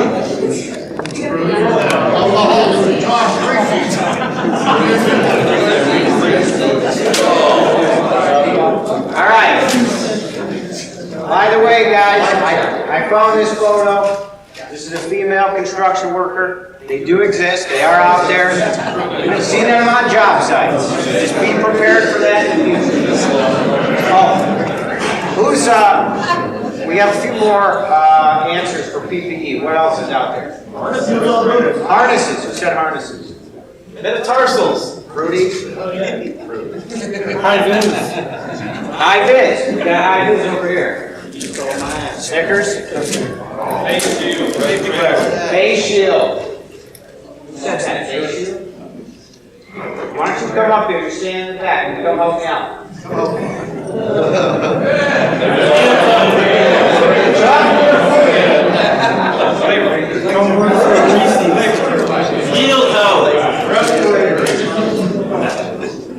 No candy for the office. You guys are eating too much already. All right. So respirators. Did we hear respirators? Respirators. Respirators. All right. All right. And by the way, we're doing fit tests today, and we encourage all guys here to do the fit test, the physical, in order to wear a respirator, because we don't want to have you on a job and then have to send you home because we need a respirator and you can't wear it. All right, hard hats. I scoured the internet for the coolest looking guy that wears that new hard hat. That's a cool looking guy. He's got a bandana on. He's really pulling it off, I think. So it can be done. I know it's not fashionable right now, but it can be done. All right, so when do we need to wear hard hats? Always. Always? Overhead hazard. Chocolate or fruity? Up and down ladders. Who said that? Gabe? Twix? Twix guy? Scaffold? Who said scaffold? Back there. Chocolate or fruity? We're not out of chocolate. All right. All right, we're going to wear it. Also, when there's a crane in the area, guys, that's probably the most common when we're wearing hard hats. One of the most common. All right?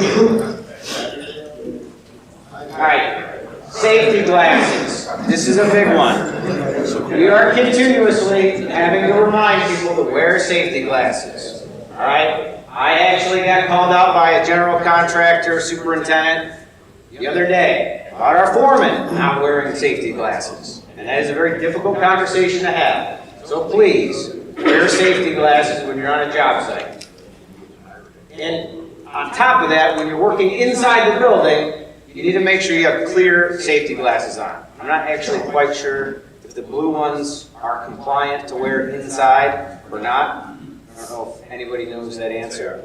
Yes? All right, so you can wear the blue ones as well inside. So we'll get popped for that too by general contractors. This guy obviously had some type of eye injury. Still looks pretty cool, but I prefer not the patch. Okay. So let's wear our safety glasses. I know at home when I'm weed whacking, cutting or grinding something, and I get some piece of metal in my eye, I think to myself, I did that to myself on purpose because I should have been wearing safety glasses. So keep that in mind. Wear them at home too.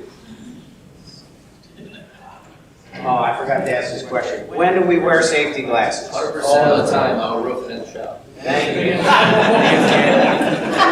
Chocolate or fruity?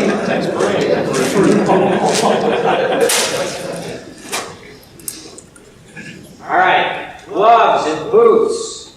These are the parts of PPE that we need to be wearing pretty much all the time. Gloves, not necessarily, but when we're using hazardous chemicals, hot applications, just general light working or tear off, and we're handling sharp objects. So, what kind of gloves do we need to wear when we're dealing with hazardous chemicals? Chemical gloves. Chemical gloves. Chemical resistant gloves. Rubber gloves. Chocolate or fruity? Chocolate. All right. How about hot applications? Leather. Alex? Did you already get that? Chocolate or fruity?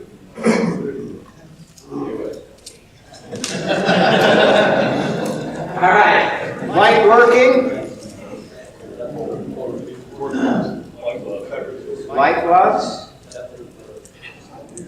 Cotton gloves, maybe? That's kind of a tough one. That's a trick question. How about sharp objects? Type 4. What level? Four. Gabe, you already won. Who else? Name up? Did you say it? Four. Alright. Alright, the work boots. We've got work boots for this year's safety gift, so there are no excuses why anyone should show up on a job site without work boots.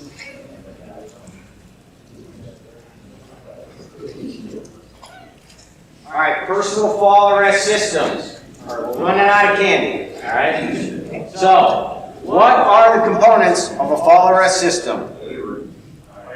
Connectors. Alright, connectors. Who said connectors? I'm out of Ruby. You're all spent. Alright, rope grab. Rope grab. Chocolate it is. Lanyard. Anchor point. Lanyard. Lanyard. Anybody else? Rescue ladder. Rescue ladder. That's up there. Chocolate. All right. Harness? Who said harness? Back there. Back there. All right, so 30% of fatalities in construction are from falls. So I know we already talked about fall protection and the equipment that we're using. I know that's confusing. I do encourage you guys to talk to your supervisor, whether it's Mike, Jim, or Corey, about specific fall protection equipment, because we are using it specifically on some of my jobs at the steel mill. We're using them all the time, and I consider them fairly technical pieces of equipment. So I want to make sure you guys are using them appropriately, so that way, if we do have a fall, the equipment works the way it's supposed to. And we need to inspect these components daily. Can't reiterate that enough. All right, in additional PPE, these are kind of tough to see up here. Tyvek suits, when we're using, when we're tearing off asbestos, or we are tearing off pitch, or we're in a confined space where it's really dirty, and you guys think we need Tyvek suits, we do have them in the shop, they're available. And I know Dave does send them out with the asbestos tear-offs pretty much automatically, but keep that in mind that we do have them available. Knee pads. Knee pads are another one that, you know, some guys use them, some guys don't. We did have a program a few years ago for some ergonomic knee pads. That program is still in place, and if you do want some better knee pads, I think they're a couple $100, and I think we're splitting the cost pretty much 50-50, where you'll be reimbursed about $100 for the knee pads. And if you want some more information about that, talk to Nicole or Mike after the meeting, and they can help out with that. And then earplugs. Earplugs isn't something we use on a regular basis, but cutting metal deck is a specific one. That gets very loud, I know. Grinding, masonry joints, things of that nature that you're going to be involved with a loud noise all day long. You're going to want to include earplugs as part of your PPE. And then, again, get your fit test done today if you haven't done so. I think there's going to be time around lunch to get that done. So in conclusion here, as a competent person, you need to identify the hazards that may be in place at work, and not only the ones that are in place, but predictable hazards. And make proactive decisions to protect yourself, protect your coworkers from injury using PPE as an option. I thought this little trick with the hammer was kind of neat because I never thought of that. I don't know if I'll ever use it, but it's kind of a good example of PPE as far as, hey, if you know there's a risk of smashing your finger, and you could do something to prevent yourself from smashing your own finger, you should maybe try to do that. Don't hurt yourself on purpose. That's all I can say. Do not hurt yourself on purpose. Any questions? I've got 2 more candy bars with questions if they're fair questions. All right, thank you guys.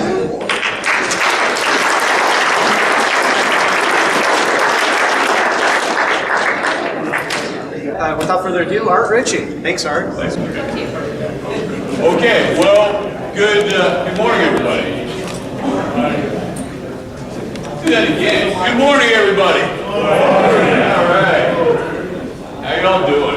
It's good to see you. I want to thank Nicole, Trevor, Morgan for having me back.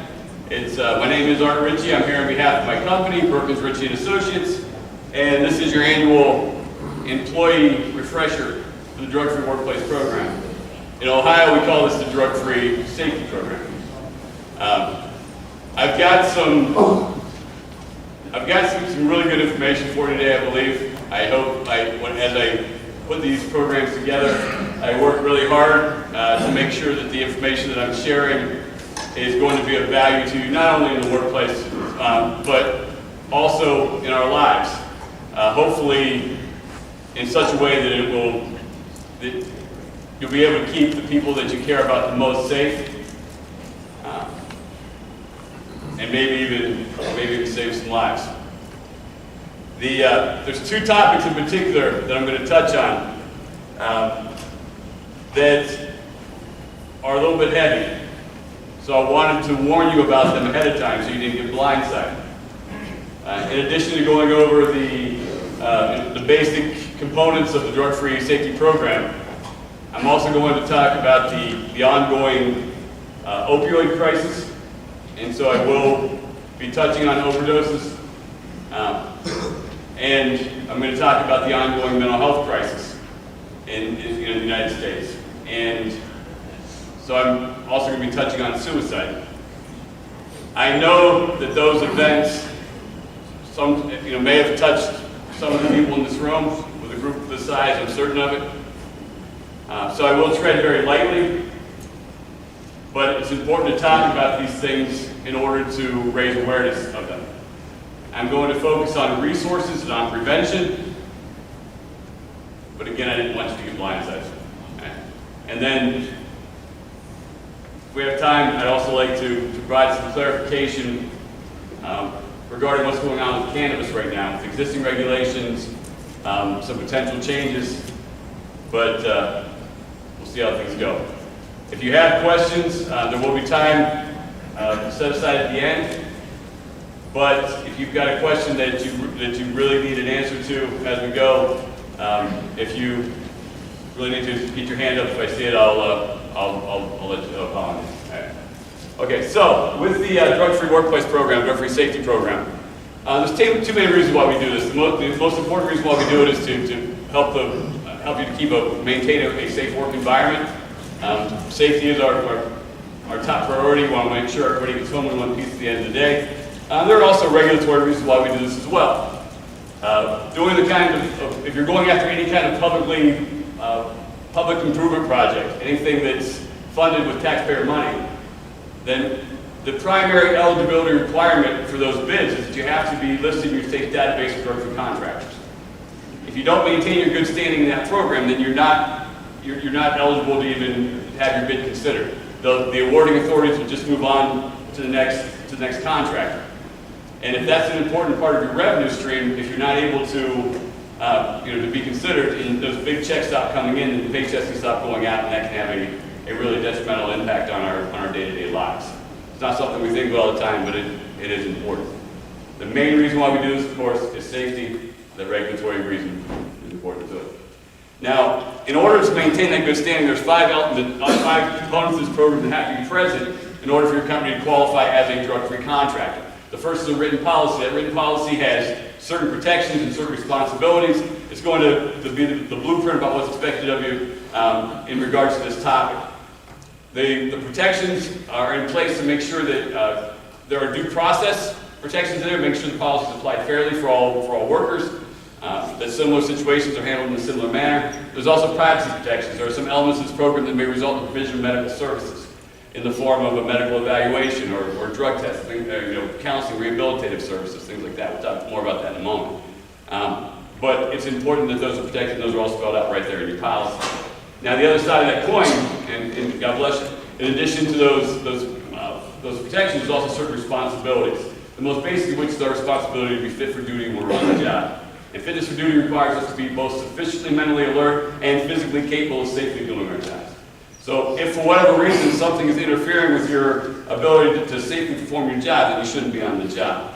And there's a process in place to make sure if something like that's going on, that you can be safely and discreetly pulled off duty before you hurt yourself or somebody else. Now, beyond that, there's annual employee education, which we're doing now, annual supervisory education, which we'll be doing after lunch.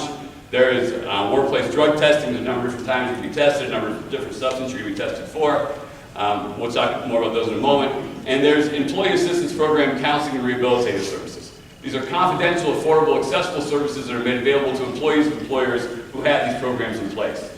And so if you're dealing with some issue in your personal life that is significantly diminishing your quality of life, that's interfering with the main areas of your life, your most important relationships, with your family, your friends, your loved ones, your coworkers.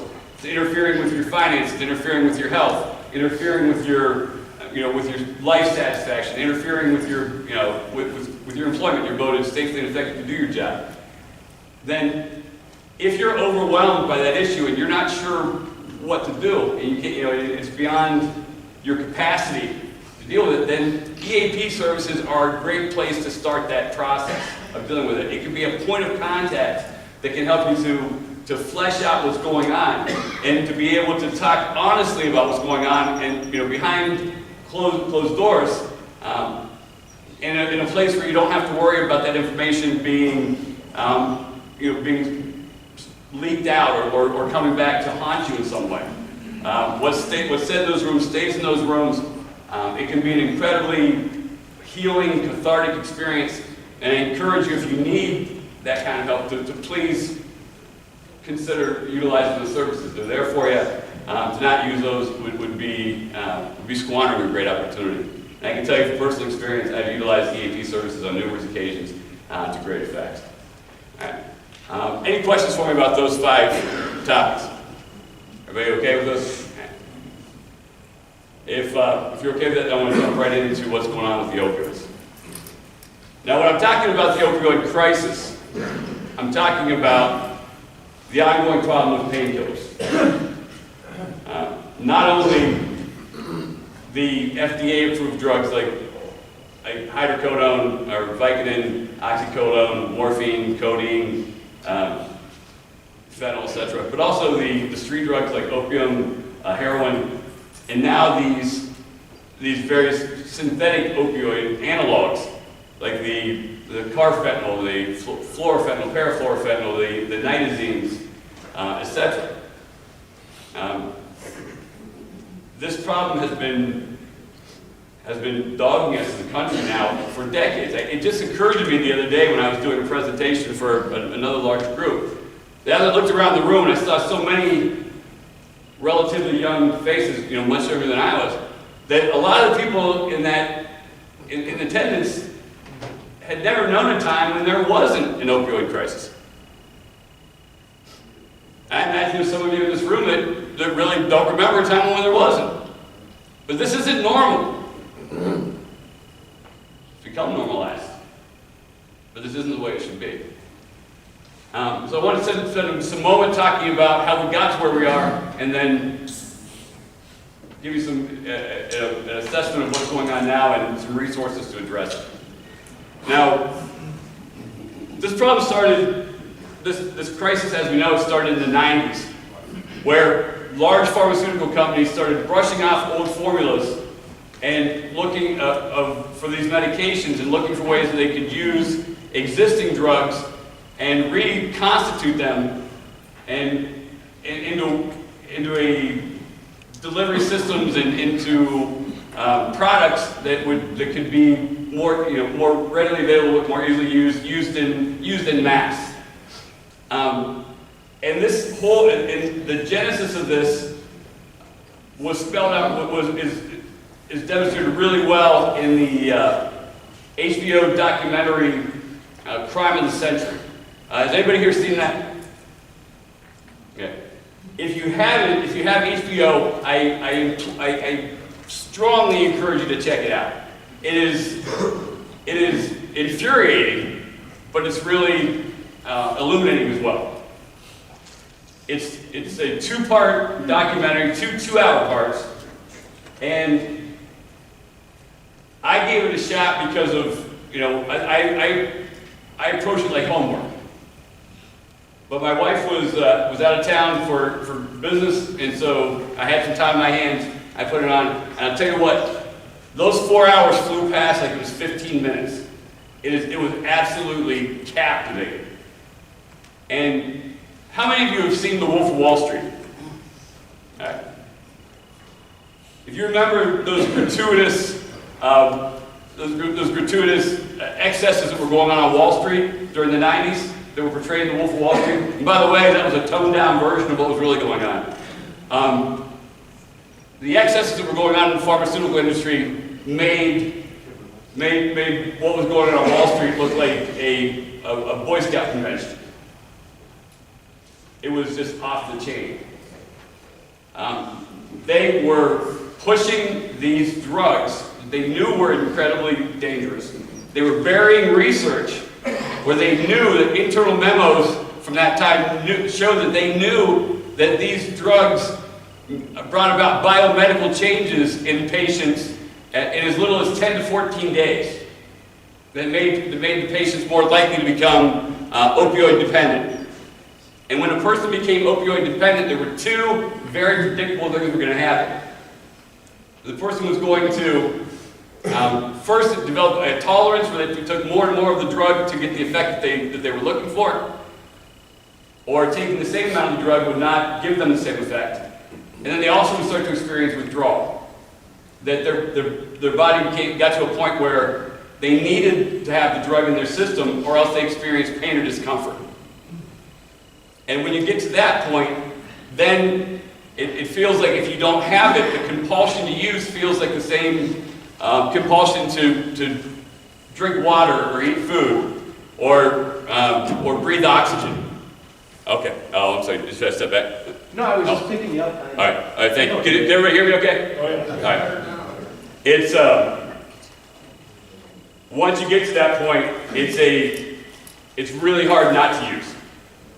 And they knew this, and they buried that research, and they corruptly influenced regulators and legislators. And this is not me casting aspersions, this is what was adjudicated through the courts. That's why they're paying these multi-billion-dollar settlements all over the place. But this opened this Pandora's box, that it uncorked this genie bottle and let this out. And people across the country, millions of people across the country, started getting hooked on these very powerful medications. And predictably, people started dying from the overdoses that were going on with this.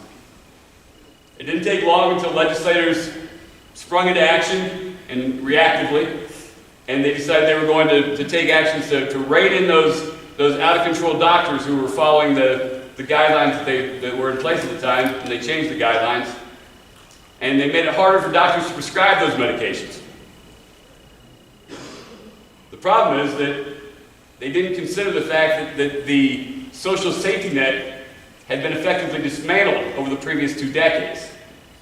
And so there were not the rehabilitation and detoxification centers that were needed to handle the kind of volume for the people who needed these opioid medications could no longer get them, and who were experiencing grotesque, excruciating withdrawal symptoms. And so those folks who could not find any relief from treatment or detox ended up turning to the street to find whatever opioids they could find, and they turned to heroin. There were drug dealers there waiting with heroin, which made the problem even worse. Because at least with the FDA-approved opioids, you knew that there was some purity there. They knew there was predictable potency. They were being abused and horribly, but at least they knew what they were doing. Now these folks were getting completely unregulated street drugs that they had no idea what the potency or purity was, and the overdose numbers continue to skyrocket. So the action that was taken to make things better was well intended, but had bad consequences. That was stage 2. Stage 3, drug dealers started tampering with the heroin and adding fentanyl to it to make it even more potent. Fentanyl is an FDA-approved medication. It's supposed to be used very sparingly for folks who are in the worst kind of pain. This is a drug that by volume is about 50 times more potent than heroin and in its pure form, and about 100 times more potent than morphine by volume. And so adding this liquid to a little bit of powder made that powder, they could spread that powder out a lot further and make a heck of a lot more money. And they did just that. But as they're adding this incredibly potent new additive to their recipe, even more people were dying. In Ohio,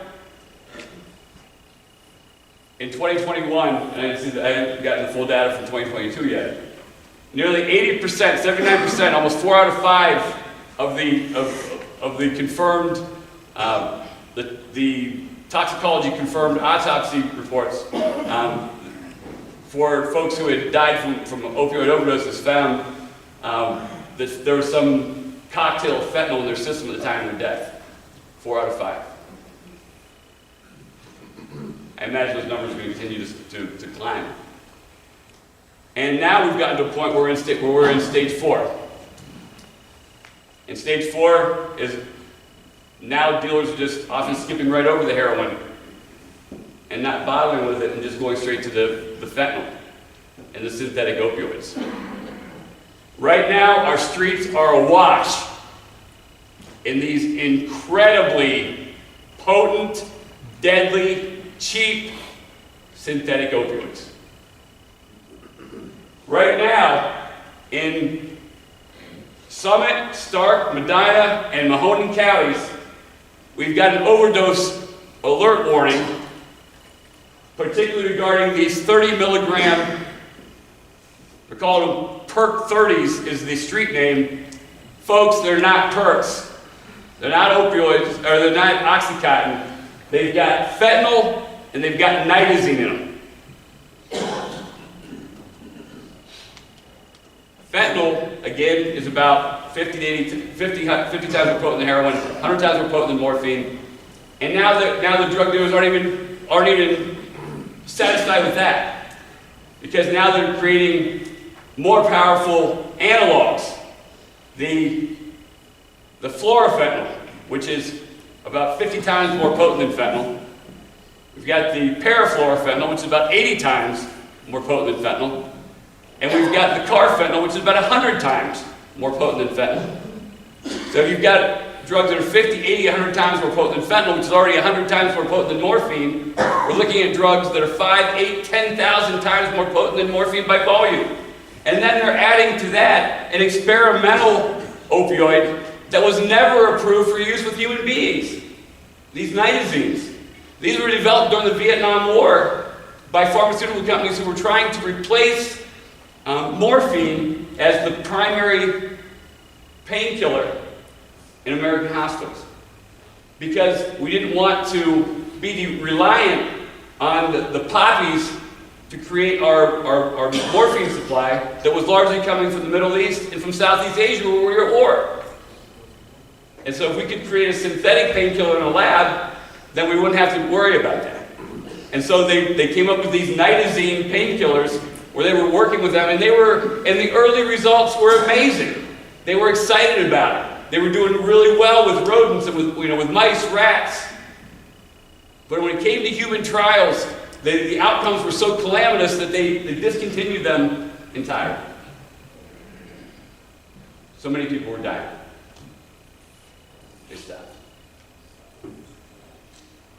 Never received FDA approval, but the formula never went away. And now it's been brushed off, and the drug dealers are now adding nitazene, the isotitazine, the butazine, the metronidazine. They're adding this stuff to the supply that's on the street. And what you need to know about these is that when fentanyl and nitazene are combined It has the effect of potentiating, each one potentiates the other, which is a fancy word to say each one multiplies the potency of the other. So 2 times 2 doesn't equal 4 anymore, it equals 10.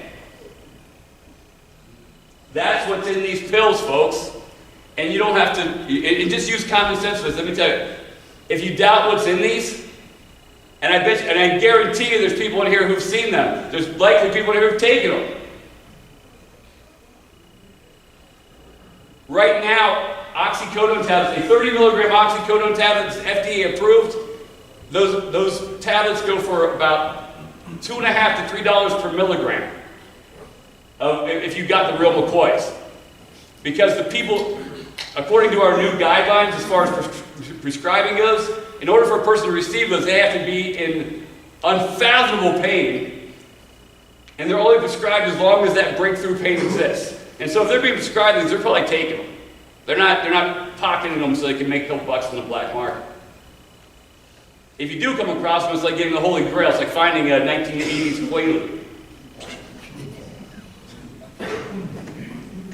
These, if they were going just for standard street prices, they'd be going for about $75 to $90 a piece. These pills are being sold right now on the streets of Twinsburg for 20, 25 bucks a piece.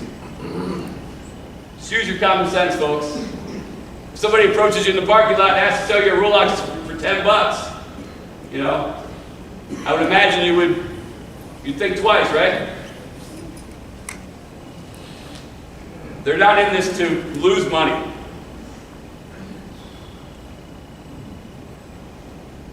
These pills are not what they're being advertised as. And they're killing people. Left and right. Again, the different drugs that are in them. I'm going to skip that. Now, the question I get asked very often about this is, why in the world would drug dealers make drugs this potent? No one could tolerate 10,000 oxycodone tablets at a time. Nobody could tolerate 5,000 of them. Why would they make drugs that potent? It doesn't make sense. Why would drug dealers, and I get asked this all the time too, why would drug dealers want to kill their customers? And I can say with relative certainty, they generally don't. Unless they're psychopaths. They're in it to make money. It's a profit-driven decision. They recognize that one of the occupational hazards is that some of their customers are going to die. But that's not what's driving it. What they are striving for is to make as much money as possible by doing, and they do that by making up these pastes, which they then press into these pills. And they're striving to make pills that are going to have a very similar pain-relieving value to the person who's getting them. They want to have drugs that are going to give the person a very similar effect. Will have a very similar morphine equivalency. That's how we judge these things. And so they want to give somebody, make a pill that feels like they're taking 30 milligrams of oxycodone, even though it doesncan contain any oxycodone. Does that make sense? You guys follow me? All right. The best analogy I can give you here is, it's like, imagine you're making a giant vat of Kool-Aid. And so you have to pour in the recipe calls for a 5-pound bag of sugar. But you have a little vial of incredibly potent syrup that's incredibly sweet. And so you add that little bit of syrup to your recipe, and you taste it, and it tastes the same. Right? You're not going to put as much of that syrup in as it's not going to call for it. And so they're doing this so they can make the drugs easier to hide, easier to transport, easier to handle, easier to store. That's what's driving this. So they're making they're putting these drugs into these pastes, they're pressing them into these pills, and they're flooding our streets. And they're coming across the border. About 15% of them are being brought in by non-residents. About 86.4% of them are being brought in by American citizens. We're killing our own, folks. And they're pressing them into these pills, and they're dumping them on the streets. And they're not just pressing them into pills that are meant to mimic oxycodone or hydrocodone or morphine. They're also pressing them into pills that look like over-the-counter medication or innocuous prescription medications like blood pressure medication, cholesterol medication, etc. And they're doing this to avoid detection by law enforcement. Just last March, there was an enormous shipment of fentanyl pills that was seized in Lorain, Ohio. And out of that shipment, they found a trunk load of these pills that looked like they were pressed to look like Tylenol. Any idea why drug dealers would do something like that? Doesn't it make much sense?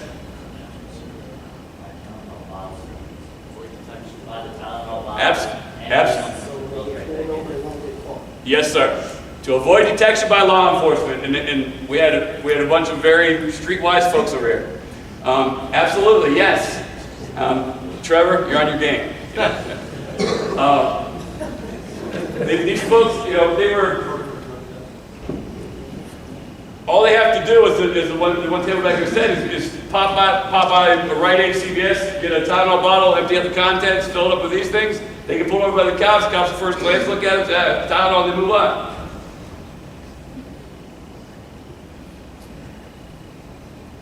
That poses some it's having some incredibly dire consequences though. Because what's happening is a lot of people are taking these drugs, unbeknownst to them, they're getting poisoned. They think they're taking one thing and they're getting something else. This just touched very closely to my home over the holidays. One of my wife's former colleagues, a work friend, who she holds in incredibly high regard. Her daughter was finishing grad school, was at a holiday party, was not a known drug user by any account, by anybody who knew her. It was something that she was not involved in. She was a social drinker. She wasn't a saint, she was a normal person, but she was not a drug user as far as anybody knew. When she wasn't feeling well at the party, she asked somebody if they'd get her some ibuprofen, and they went to the medicine chest, got what was in the jar, gave her a couple of tablets. Unbeknownst to her, they were fentanyl, and she did not survive the event.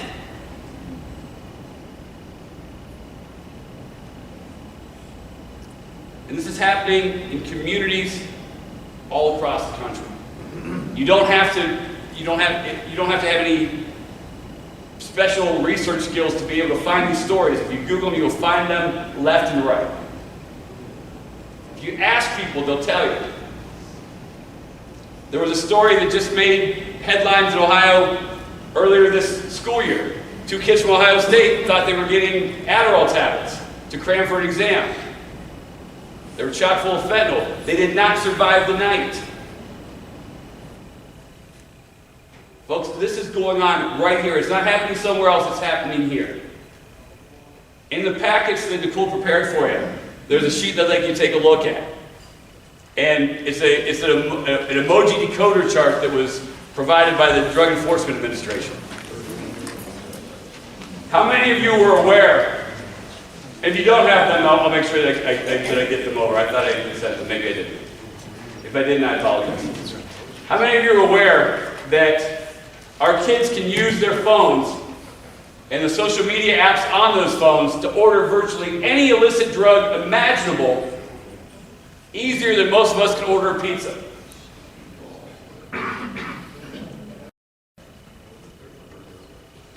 They can't. I just watched a program on Vice, the Vice Network. Although it's very entertaining a lot of times, for me it's homework. They showed two young ladies who were getting ready to go clubbing. And as kind of an afterthought, one of them decided, asked the other one, "Do you think we should get some ecstasy before we go out?" And they had a conversation that sounded like my wife and I deciding what we wanted on our pizza. Literally, the one said, "Well, yeah, let's get some. Do you want to get some powder, or do you want to get some pills? Do you want to get Molly, or do you want to get rolls? Do you want it to be dopey or speedy or trippy? Meaning, do you want it to be cut with amphetamines or opioids or hallucinogens?" But they made the decision, and using apps like Snapchat, Instagram, WhatsApp, Signal, and a host of others that are designed for secrecy and encryption that will flash an image and then disappear it. If they put these codes of emojis in their status and hit send, as long as the GPS locator on their phone is on, it will, the drug dealers that are a stone's throw away from their immediate geographic vicinity will respond to them and offer their products. And just like I've been told, they showed it the same way that I found out about it in training. That almost instantaneously, notifications started going off on our phone. It started going through the different offers. They decided on which one they wanted, and the drug dealers have numerous different handles or usernames for these platforms, and so they just jump from handle to platform with each stage of the transaction, so that there's no way for law enforcement to follow what's going on with it. The last thing they negotiated was the price, and then she sent the address, and within a few minutes, there was a notification that he was going to be there. She went down to street level, and the camera was rolling the entire time. And they went over to the window and they recorded. The gentleman showed up, got out of his car. The license plate had a pixelated cover on it, so it couldn't be photographed. He showed up with dark glasses and a gator poured over his nose. They did a cash and drugs transfer, and he took off.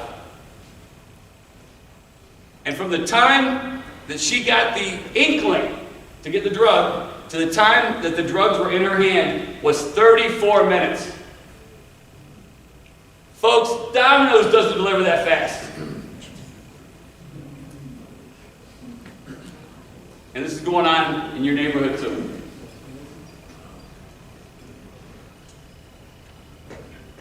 And with that, any last remaining messages of guardrails that were in place for safety based on a personal relationship with your dealer, it's gone out the window. There's no more, there's no connection at all anymore. It's all a nameless, faceless transaction. Either in that episode or the next one, they all kind of run together sometimes, and I often have it on as background noise. They interviewed one of these drug dealers and asked him, don't you feel badly about selling these drugs that are killing so many people? Doesn't it bother you? And he said, that sometimes, but I don't usually think about it. He said, if you're gonna make an omelet, you gotta crack a few eggs.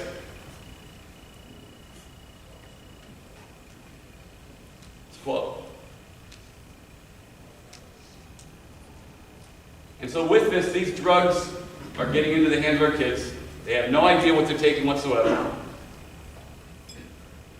And so now we've got this explosion of opioid poisonings. They've even changed the terminology, folks. This is so common. They've changed the terminology where it's no longer talking about overdoses, we're talking about opioid poisonings. Because so many people are inadvertently overdosing on drugs that they did not intend to take. In the United States today, it is more likely, if you're between the ages of 14 and 55, it's more likely that you will die from an opioid poisoning than from a car crash. Let that sink in for a second. So if I've adequately freaked you out, I want to give you some resources to try to keep your kids safe, because ultimately that's what this is about. There's a website that I want to share with you called smartsocial.com. I should have that. Yeah, here it is. smartsocial.com. And smartsocial.com is a website that has a tutorial for parents. And this tutorial will walk you through not only how this process works, but much more importantly, the parental filters and the parental the tools that you have, the technological tools you have at your disposal to be able to monitor your kids' social media use and to protect them from the predators that are out there looking to do them harm. And there are really, really bad people out there who don't care if they harm your child, as long as they can benefit from it. God bless you.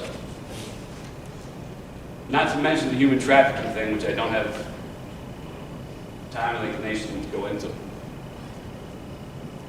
Beyond that, smartsocial.com. I really strongly encourage you to check this out. Even for a caveman like me, who has never used these social media, any of those social media platforms I talked about.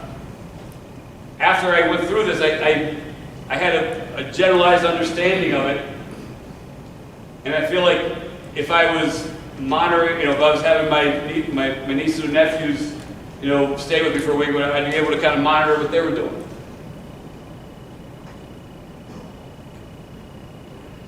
But if we don't know, it's often scary to us, and we're missing opportunities, and we're ceding that ground to people who would do our kids harm. Beyond that, a standard piece of public health and public safety now is the widespread availability of naloxone, or Narcan. Some of you may have seen the stories about the enormous big pharma settlement with the state of Ohio, the multi-billion-dollar settlement here. And there's a bunch more coming. A large portion or a substantial portion of that settlement has been directed into an education, prevention, and intervention program to help prevent opioid overdoses, called Project Dawn. It's Project Dawn, D-A-W-N, like the sun coming up in the morning. And one of the services that Project Dawn offers is the distribution of Narcan at no cost to anyone who needs it in Ohio. They have offices in all 88 counties. They have offices in virtually every city. If you Google Project Dawn in your zip code, it will tell you where the distribution points are. You show up, they'll give you instructions, and you walk out with 2 doses. It stays good for 2 years at room temperature, at full potency, and almost 5 years at almost full potency. And I know that some folks at one point were kind of reticent about this, had some hesitancy.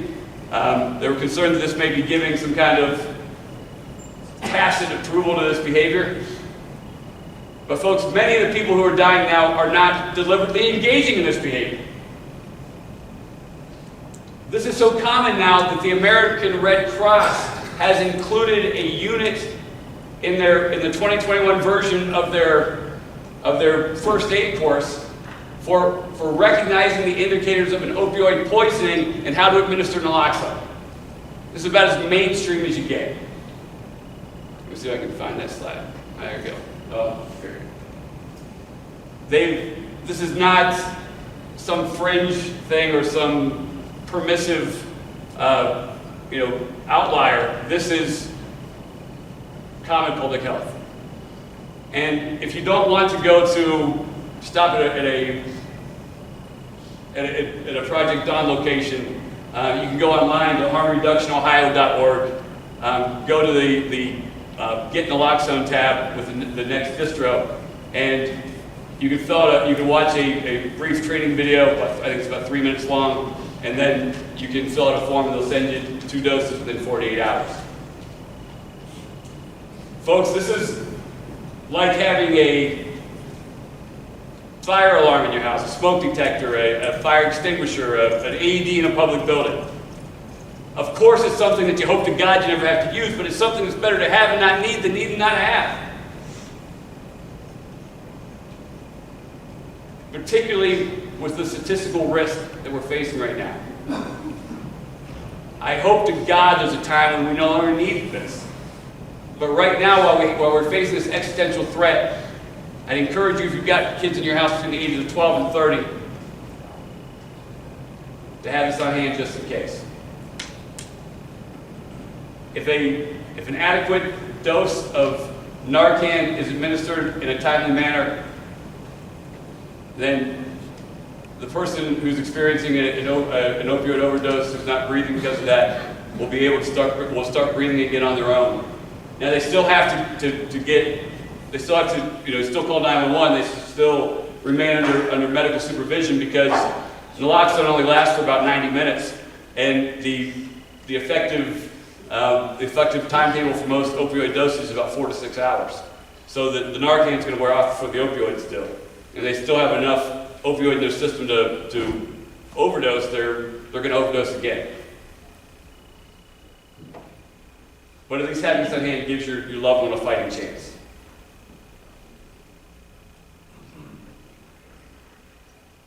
And if you find your loved one who's not breathing because of an opioid overdose, it's too late at that point to wish that you had gotten it if you didn't.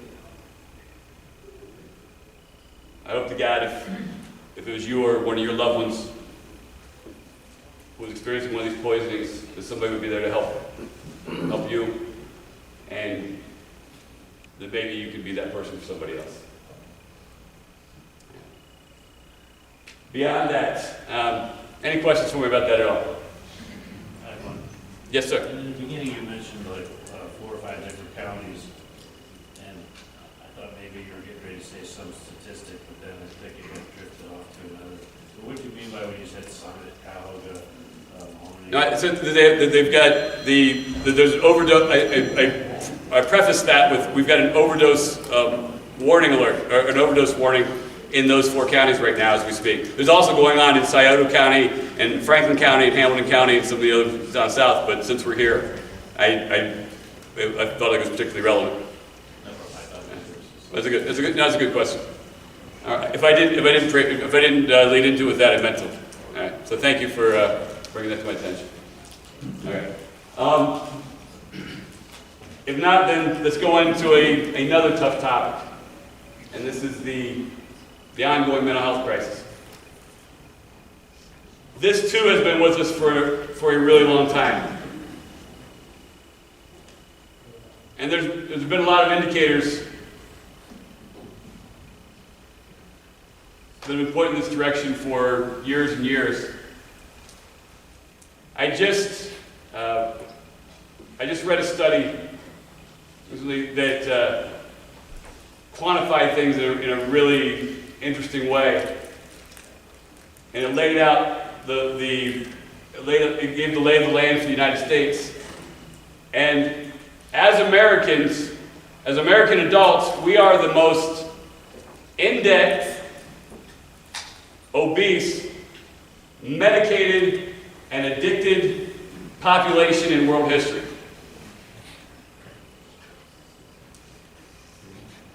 In debt, obese, medicated, addicted. That is chicken and egg stuff for mental health issues. Particularly, we've got a ton of people right now coming out of the pandemic, which is largely being characterized as a mass trauma event for Americans. We lost over 1 million Americans in a couple year span, who are dealing with grief, depression, anxiety, stress, burnout, hopelessness, despair. And that emotional distress is often leading folks to become so hopeless because they're forfeiting their lives. And we're having a continuation of just unfathomable numbers of people that are dying by suicide. This is hitting the construction industry particularly hard. The last year that OSHA had full data on this, for a 12-month period of time, there were 976 on-the-job fatalities in the construction and extraction fields, from falls, explosions, cuts, struck-bys, collapses, etc. 976. In that same 12-month window, there were 2,036 deaths by suicide in the construction and extraction field. These are the ones that were reported. I imagine those numbers are probably considerably higher because those generally, a lot of people don't report those. Those numbers are so stark and so shocking that OSHA has now dedicated an entire page of their website to suicide prevention tips for construction workers. This is something that needs to be discussed. So, I wanted to take a moment and go over this with you because I know for many people this is a really difficult thing to tackle. And because it's so difficult and uncomfortable, we often don't talk about it. With too often really tragic consequences. I can tell you, with my partner companies that I work with, I've had two of the companies that have been with me since 2008. Two of them have lost workers to suicide in the last 12 months. And it was devastating to those companies, devastating to those families, devastating to the culture, to the morale. And please keep in mind that most American workers spend more of their waking hours with the people they work with than they do with the people they live with. We form friendships, acquaintances, sometimes close relationships with our coworkers, and we have a particularly valuable vantage point to be able to look out for each other. So I want to talk about how to do that. Now, it doesn't require any special education or training or certification or licensure. You don't have to be a PhD or a therapist or a counselor or a social worker. You don't have to be a cop or fireman. You just have to be a human being who cares. And if you know these individuals well enough to know what's normal for them, and if you notice that something is obviously abnormal going on with them, and then they seem to be really struggling, or they seem to be in distress, then it's important to know that there are things we can do to help. We need to get past this macho reluctance to acknowledge when we're struggling emotionally, just like we would acknowledge things if we were struggling physically. If you've got a compound fracture and a bone jutting out of your shin, you don't walk it off or pull yourself up by your bootstraps. You get help. If you feel like you've got an elephant sitting on your chest and you can't breathe, you've got radiating pain shooting up your arm and neck and jaw, you don't just take it easy for a minute. You get to the hospital before your heart completely stops. We do the same thing here. So, if you're noticing somebody who's struggling, I want to give you some indicators to look for first off.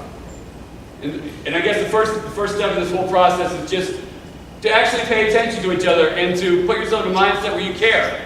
a little bit about each other, where you have some compassion and some empathy.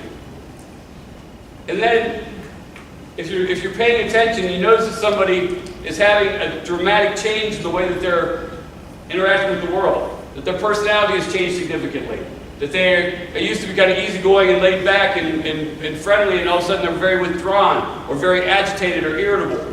That they're showing sudden, sudden drastic weight loss or weight gain. That they always seem confused or always complaining about not being able to sleep. That they are complaining about not having any satisfaction with life anymore, or saying things that life isn't worth it anymore, or that they're feeling trapped, or there's no way out, or they're feeling hopeless, or that they're going through a particularly devastating traumatic event, the loss of a loved one, or going through a divorce, or going through financial calamity, etc.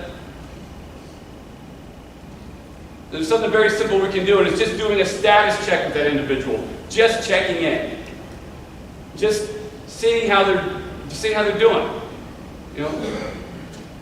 Hey man, you okay? How you doing? Are you alright? And then listen to what the person says. I know sometimes it's uncomfortable, and sometimes we ask those things without really meaning it. But actually mean it.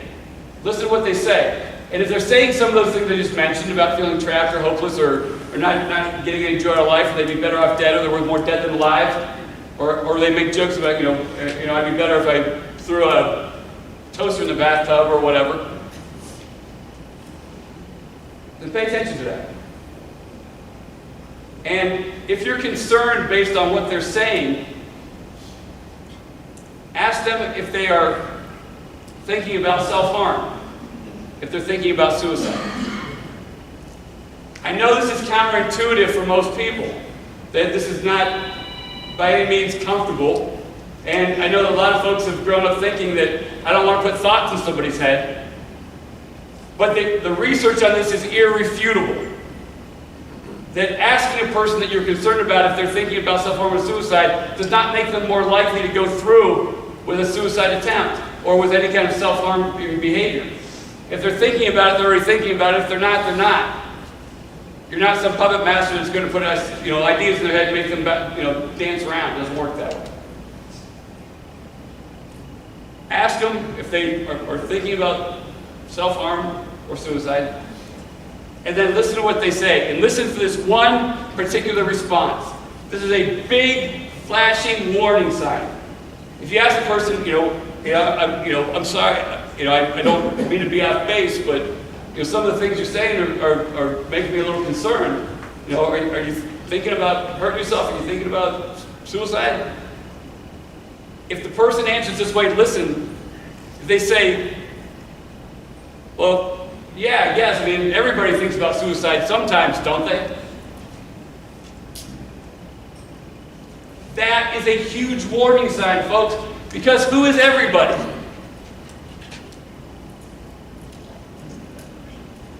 Yes, what that person is doing is betraying their own inner monologue. They are globalizing their own internal dialogue. Let me give you an example. If I came in today and I said, sorry, I was running a little bit late this morning. I was trying to leave, but I couldn't find a proper razor blade to chop up my cocaine before I left the house. I guess everybody experiences that once in a while, right? I would hope everybody in here would say, no, that not everybody does do that, because that is an aberrant behavior. But if that person is somebody who engages in that behavior, to them they would think, well, everybody probably does do that. I do it, maybe everybody else does too. So if they respond in that way and say, well, yeah, everybody thinks about it sometimes, then it's important that you follow up and approach it from this perspective. Approach it from the perspective that you are the only person who this person is going to share this information with. Not because we are particularly insightful or special or we have some, superpower or whatever. But because people are busy, people have their own stuff going on. People, it's not that they don't care, it's just that they're overwhelmed. A lot of people are. And nobody else may have noticed, but in this moment you did. And so try to get as much information as you can here, because this may be life or death for this person. And just ask the person, are you, I'm sorry to hear that, man. Do you have a plan? Have you thought about how you would do it? When you would do it or anything like that? And then listen to what they say. And you'll be blown away often by what people will say if you give them a platform to say it. And you don't have to be particularly close to the person. Actually, not being particularly close to the person is an advantage in the situation. Because it's easier to get these kinds of heavy things off your chest when you're talking to somebody that you don't know really well. Think about it. Think about how many times you've been in line at a grocery store, or sitting next to somebody on an airplane, or on a bus, or next to them in a bar, and they tell you their life story. They tell you all their dirty laundry.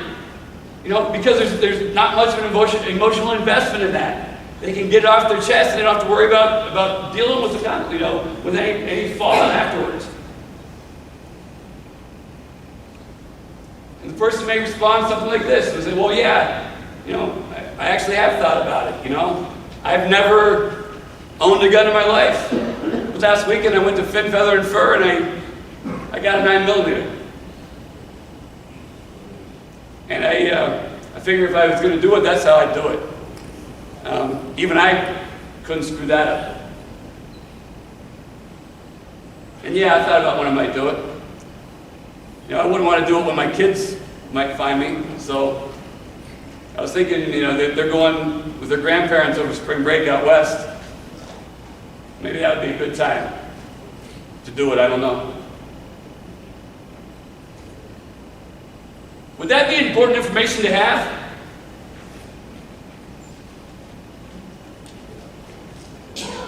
Absolutely, right? Because then you have an opportunity to maybe put some time and distance between the person's means of doing it and be able to prevent that event.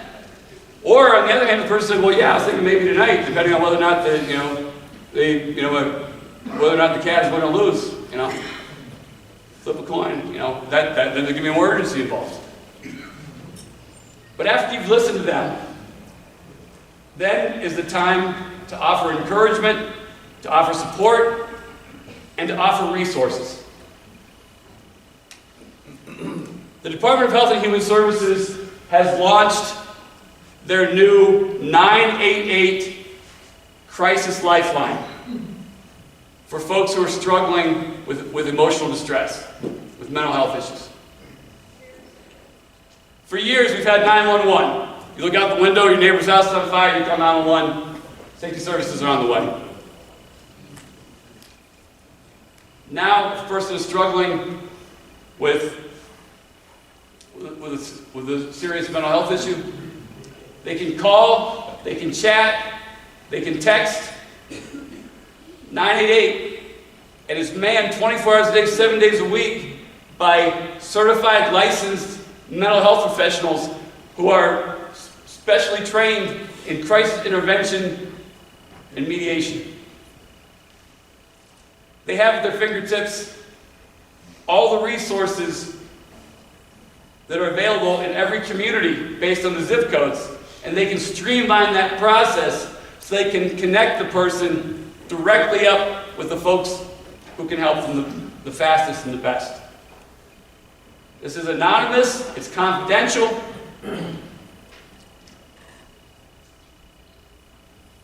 but it streamlines getting that person the help they need at a very critical moment. You can pass this on to that individual. And you can let them know that people do, in fact, care very much. And it's really important to understand this. When a person is being swallowed up by the darkness of depression, they often feel that nobody cares about them. And that the world would truly be better off without them. All evidence to the contrary. People often truly believe that, yeah, sure, I get, sure people say they care, but they can really get in their own heads and convince themselves otherwise. It's important to remind them that people really do care, that people do want to help. And then make sure that you follow up with the person afterwards. Check in with them. Stop by and just say, hey, how you doing?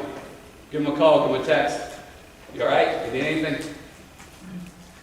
Because again, they've shared something very important with you.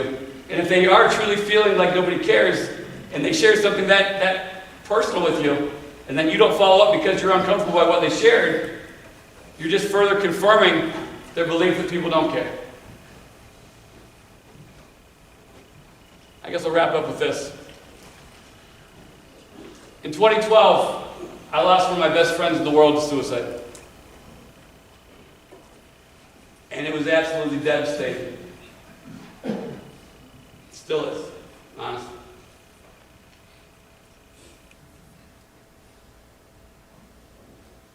And when you lose someone that way, it haunts you. You wonder what you could have done better or different. The way that I grieved that, the way that I healed from that, was I got involved with the Northeast Ohio chapter of the American Foundation for Suicide Prevention. And I volunteered for several years on their fundraising and outreach committee. And I learned a lot about suicide prevention. And I learned a lot about suicide in general. One of the things that really stuck with me was that once there is a completed suicide in a family tree, it far too often becomes a legacy event.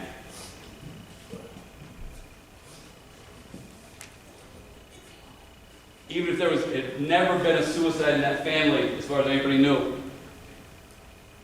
once the one happens, there tends to be more in quick succession. Because psychologically, or spiritually, or whatever, within that family, what had always been taboo and had never been an option now becomes an option.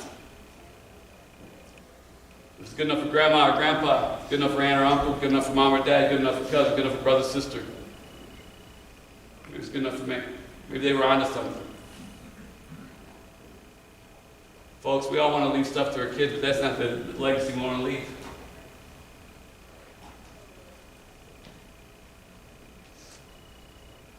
I was watching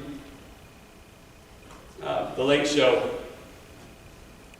recently, and they had Keanu Reeves on. He was being interviewed for the John Wick movie that was coming up. And Stephen Colbert asked him about a recent article that had come out about him, and it was they kind of a deep dive on him. They were asking about his name, and that he was apparently raised with traditional Hawaiian spiritual beliefs, and that's where he got the Keanu. His mom and dad split up. His mom ended up marrying a producer on Broadway who was Jewish, and so he studied Judaism. She ended up later in a long-term relationship with a Christian gentleman, and so he studied Christianity. For different movie roles, he had studied Buddhism and Taoism and other Eastern philosophies. And so he had this pretty eclectic view of spirituality. And so, Stephen Colbert summarized that much more succinctly and probably better than I just did. But he asked me, he said, so before we close things out, Keanu Reeves, what do you think is going to happen when you die? And instead of having some flip, throwaway line or a quick laugh, he just thought for a second and he said, I don't know, but I know the people who love me are going to miss me a lot.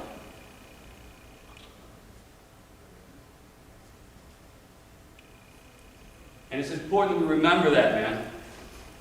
To remember that there are people who care. There are people who do love us, who would be devastated if something happened to us. And it's important that we recognize that there are people who want to help. and there are tons of resources that are available if you need it. Don't let your pride get in the way. And don't allow yourself to allow that darkness of depression to convince you that people don't care when they do. Having people there who care, who want to help is one part of it, but we have to do our part, and we have to let people know when we're struggling. That's our responsibility. People aren't mind readers. If we need help, it's our job to ask for it. I hope to God, if you need help, that you will, and then maybe you can be that person to be there to help somebody else. Any questions for me? Anything we went over? If not, I want to thank you all for your time and your attention. See you next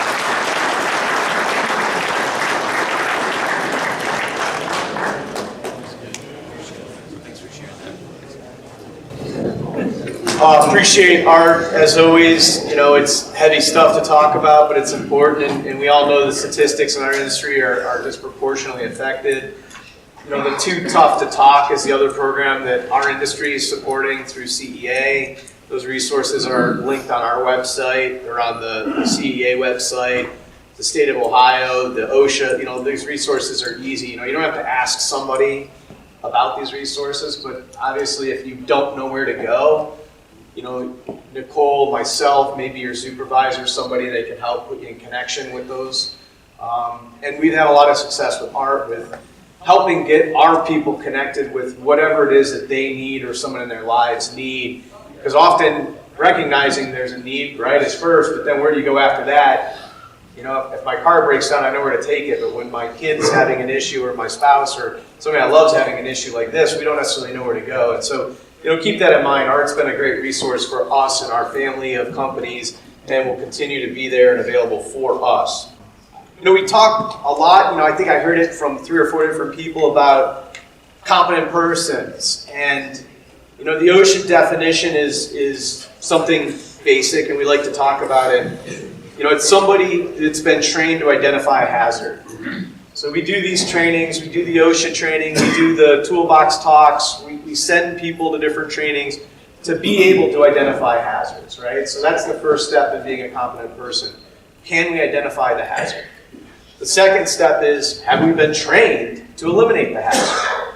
Again, all this training is giving us the tools and resources to go and either correct that action with our own involvement or to engage the right persons that are on our team to help us solve it, like with the horizontal lifeline. You know, if the owner's manual or operator manual doesn't help you answer that question, you can call somebody and we'll help you get those answers. So, right, we can identify, we're trained to eliminate. But then the third criteria is empowered. And our goal is to train and inform you as well as empower you to correct these. We really don't feel this is one person's job. That's why we talk about the safety team and getting us to look out for our team members and watching out for each other. Because honestly, you know, we're in a tough industry. We work in areas with hazards around us, and if we're not looking out for each other and trying to eliminate those hazards, it could be us that's getting hurt or somebody we care about that we work with every day. And so we want you to know you are all empowered by management. If you see something, to correct it. If you see something isn't being corrected and you've gone up the chain and it's being blown off or dismissed, maybe a general contractor isn't taking isn't taking safety as seriously as we do, let me know. Let Morgan know. Let your superintendent know. I say this every year, but inevitably we'll have some customer that's not prioritizing safety. I promise you, I know how to get their attention, and if I don't get their attention, I know how to resolve it. Things don't always get to my level. That's a good thing. That means they got resolved before they got there. But if they're not, they can get escalated directly to me. I know some of you have called me, texted me, emailed me, and voiced whatever your concerns were, whether they were with us or with somebody that we worked around. But I can't help unless I know, and that's true of all of the supervisors, right? We want to help, but we don't always know that our help's needed. So, you know, please keep that in mind. I think that's it. Does anyone have any questions for me? Awesome. I really appreciate everyone being here today. I do want to thank you for being here. I want to thank all the people that spoke. I think we had some good speakers that were engaging. Nate, I think you get the gold star for the presenter this year. You were the most engaging. I appreciate that.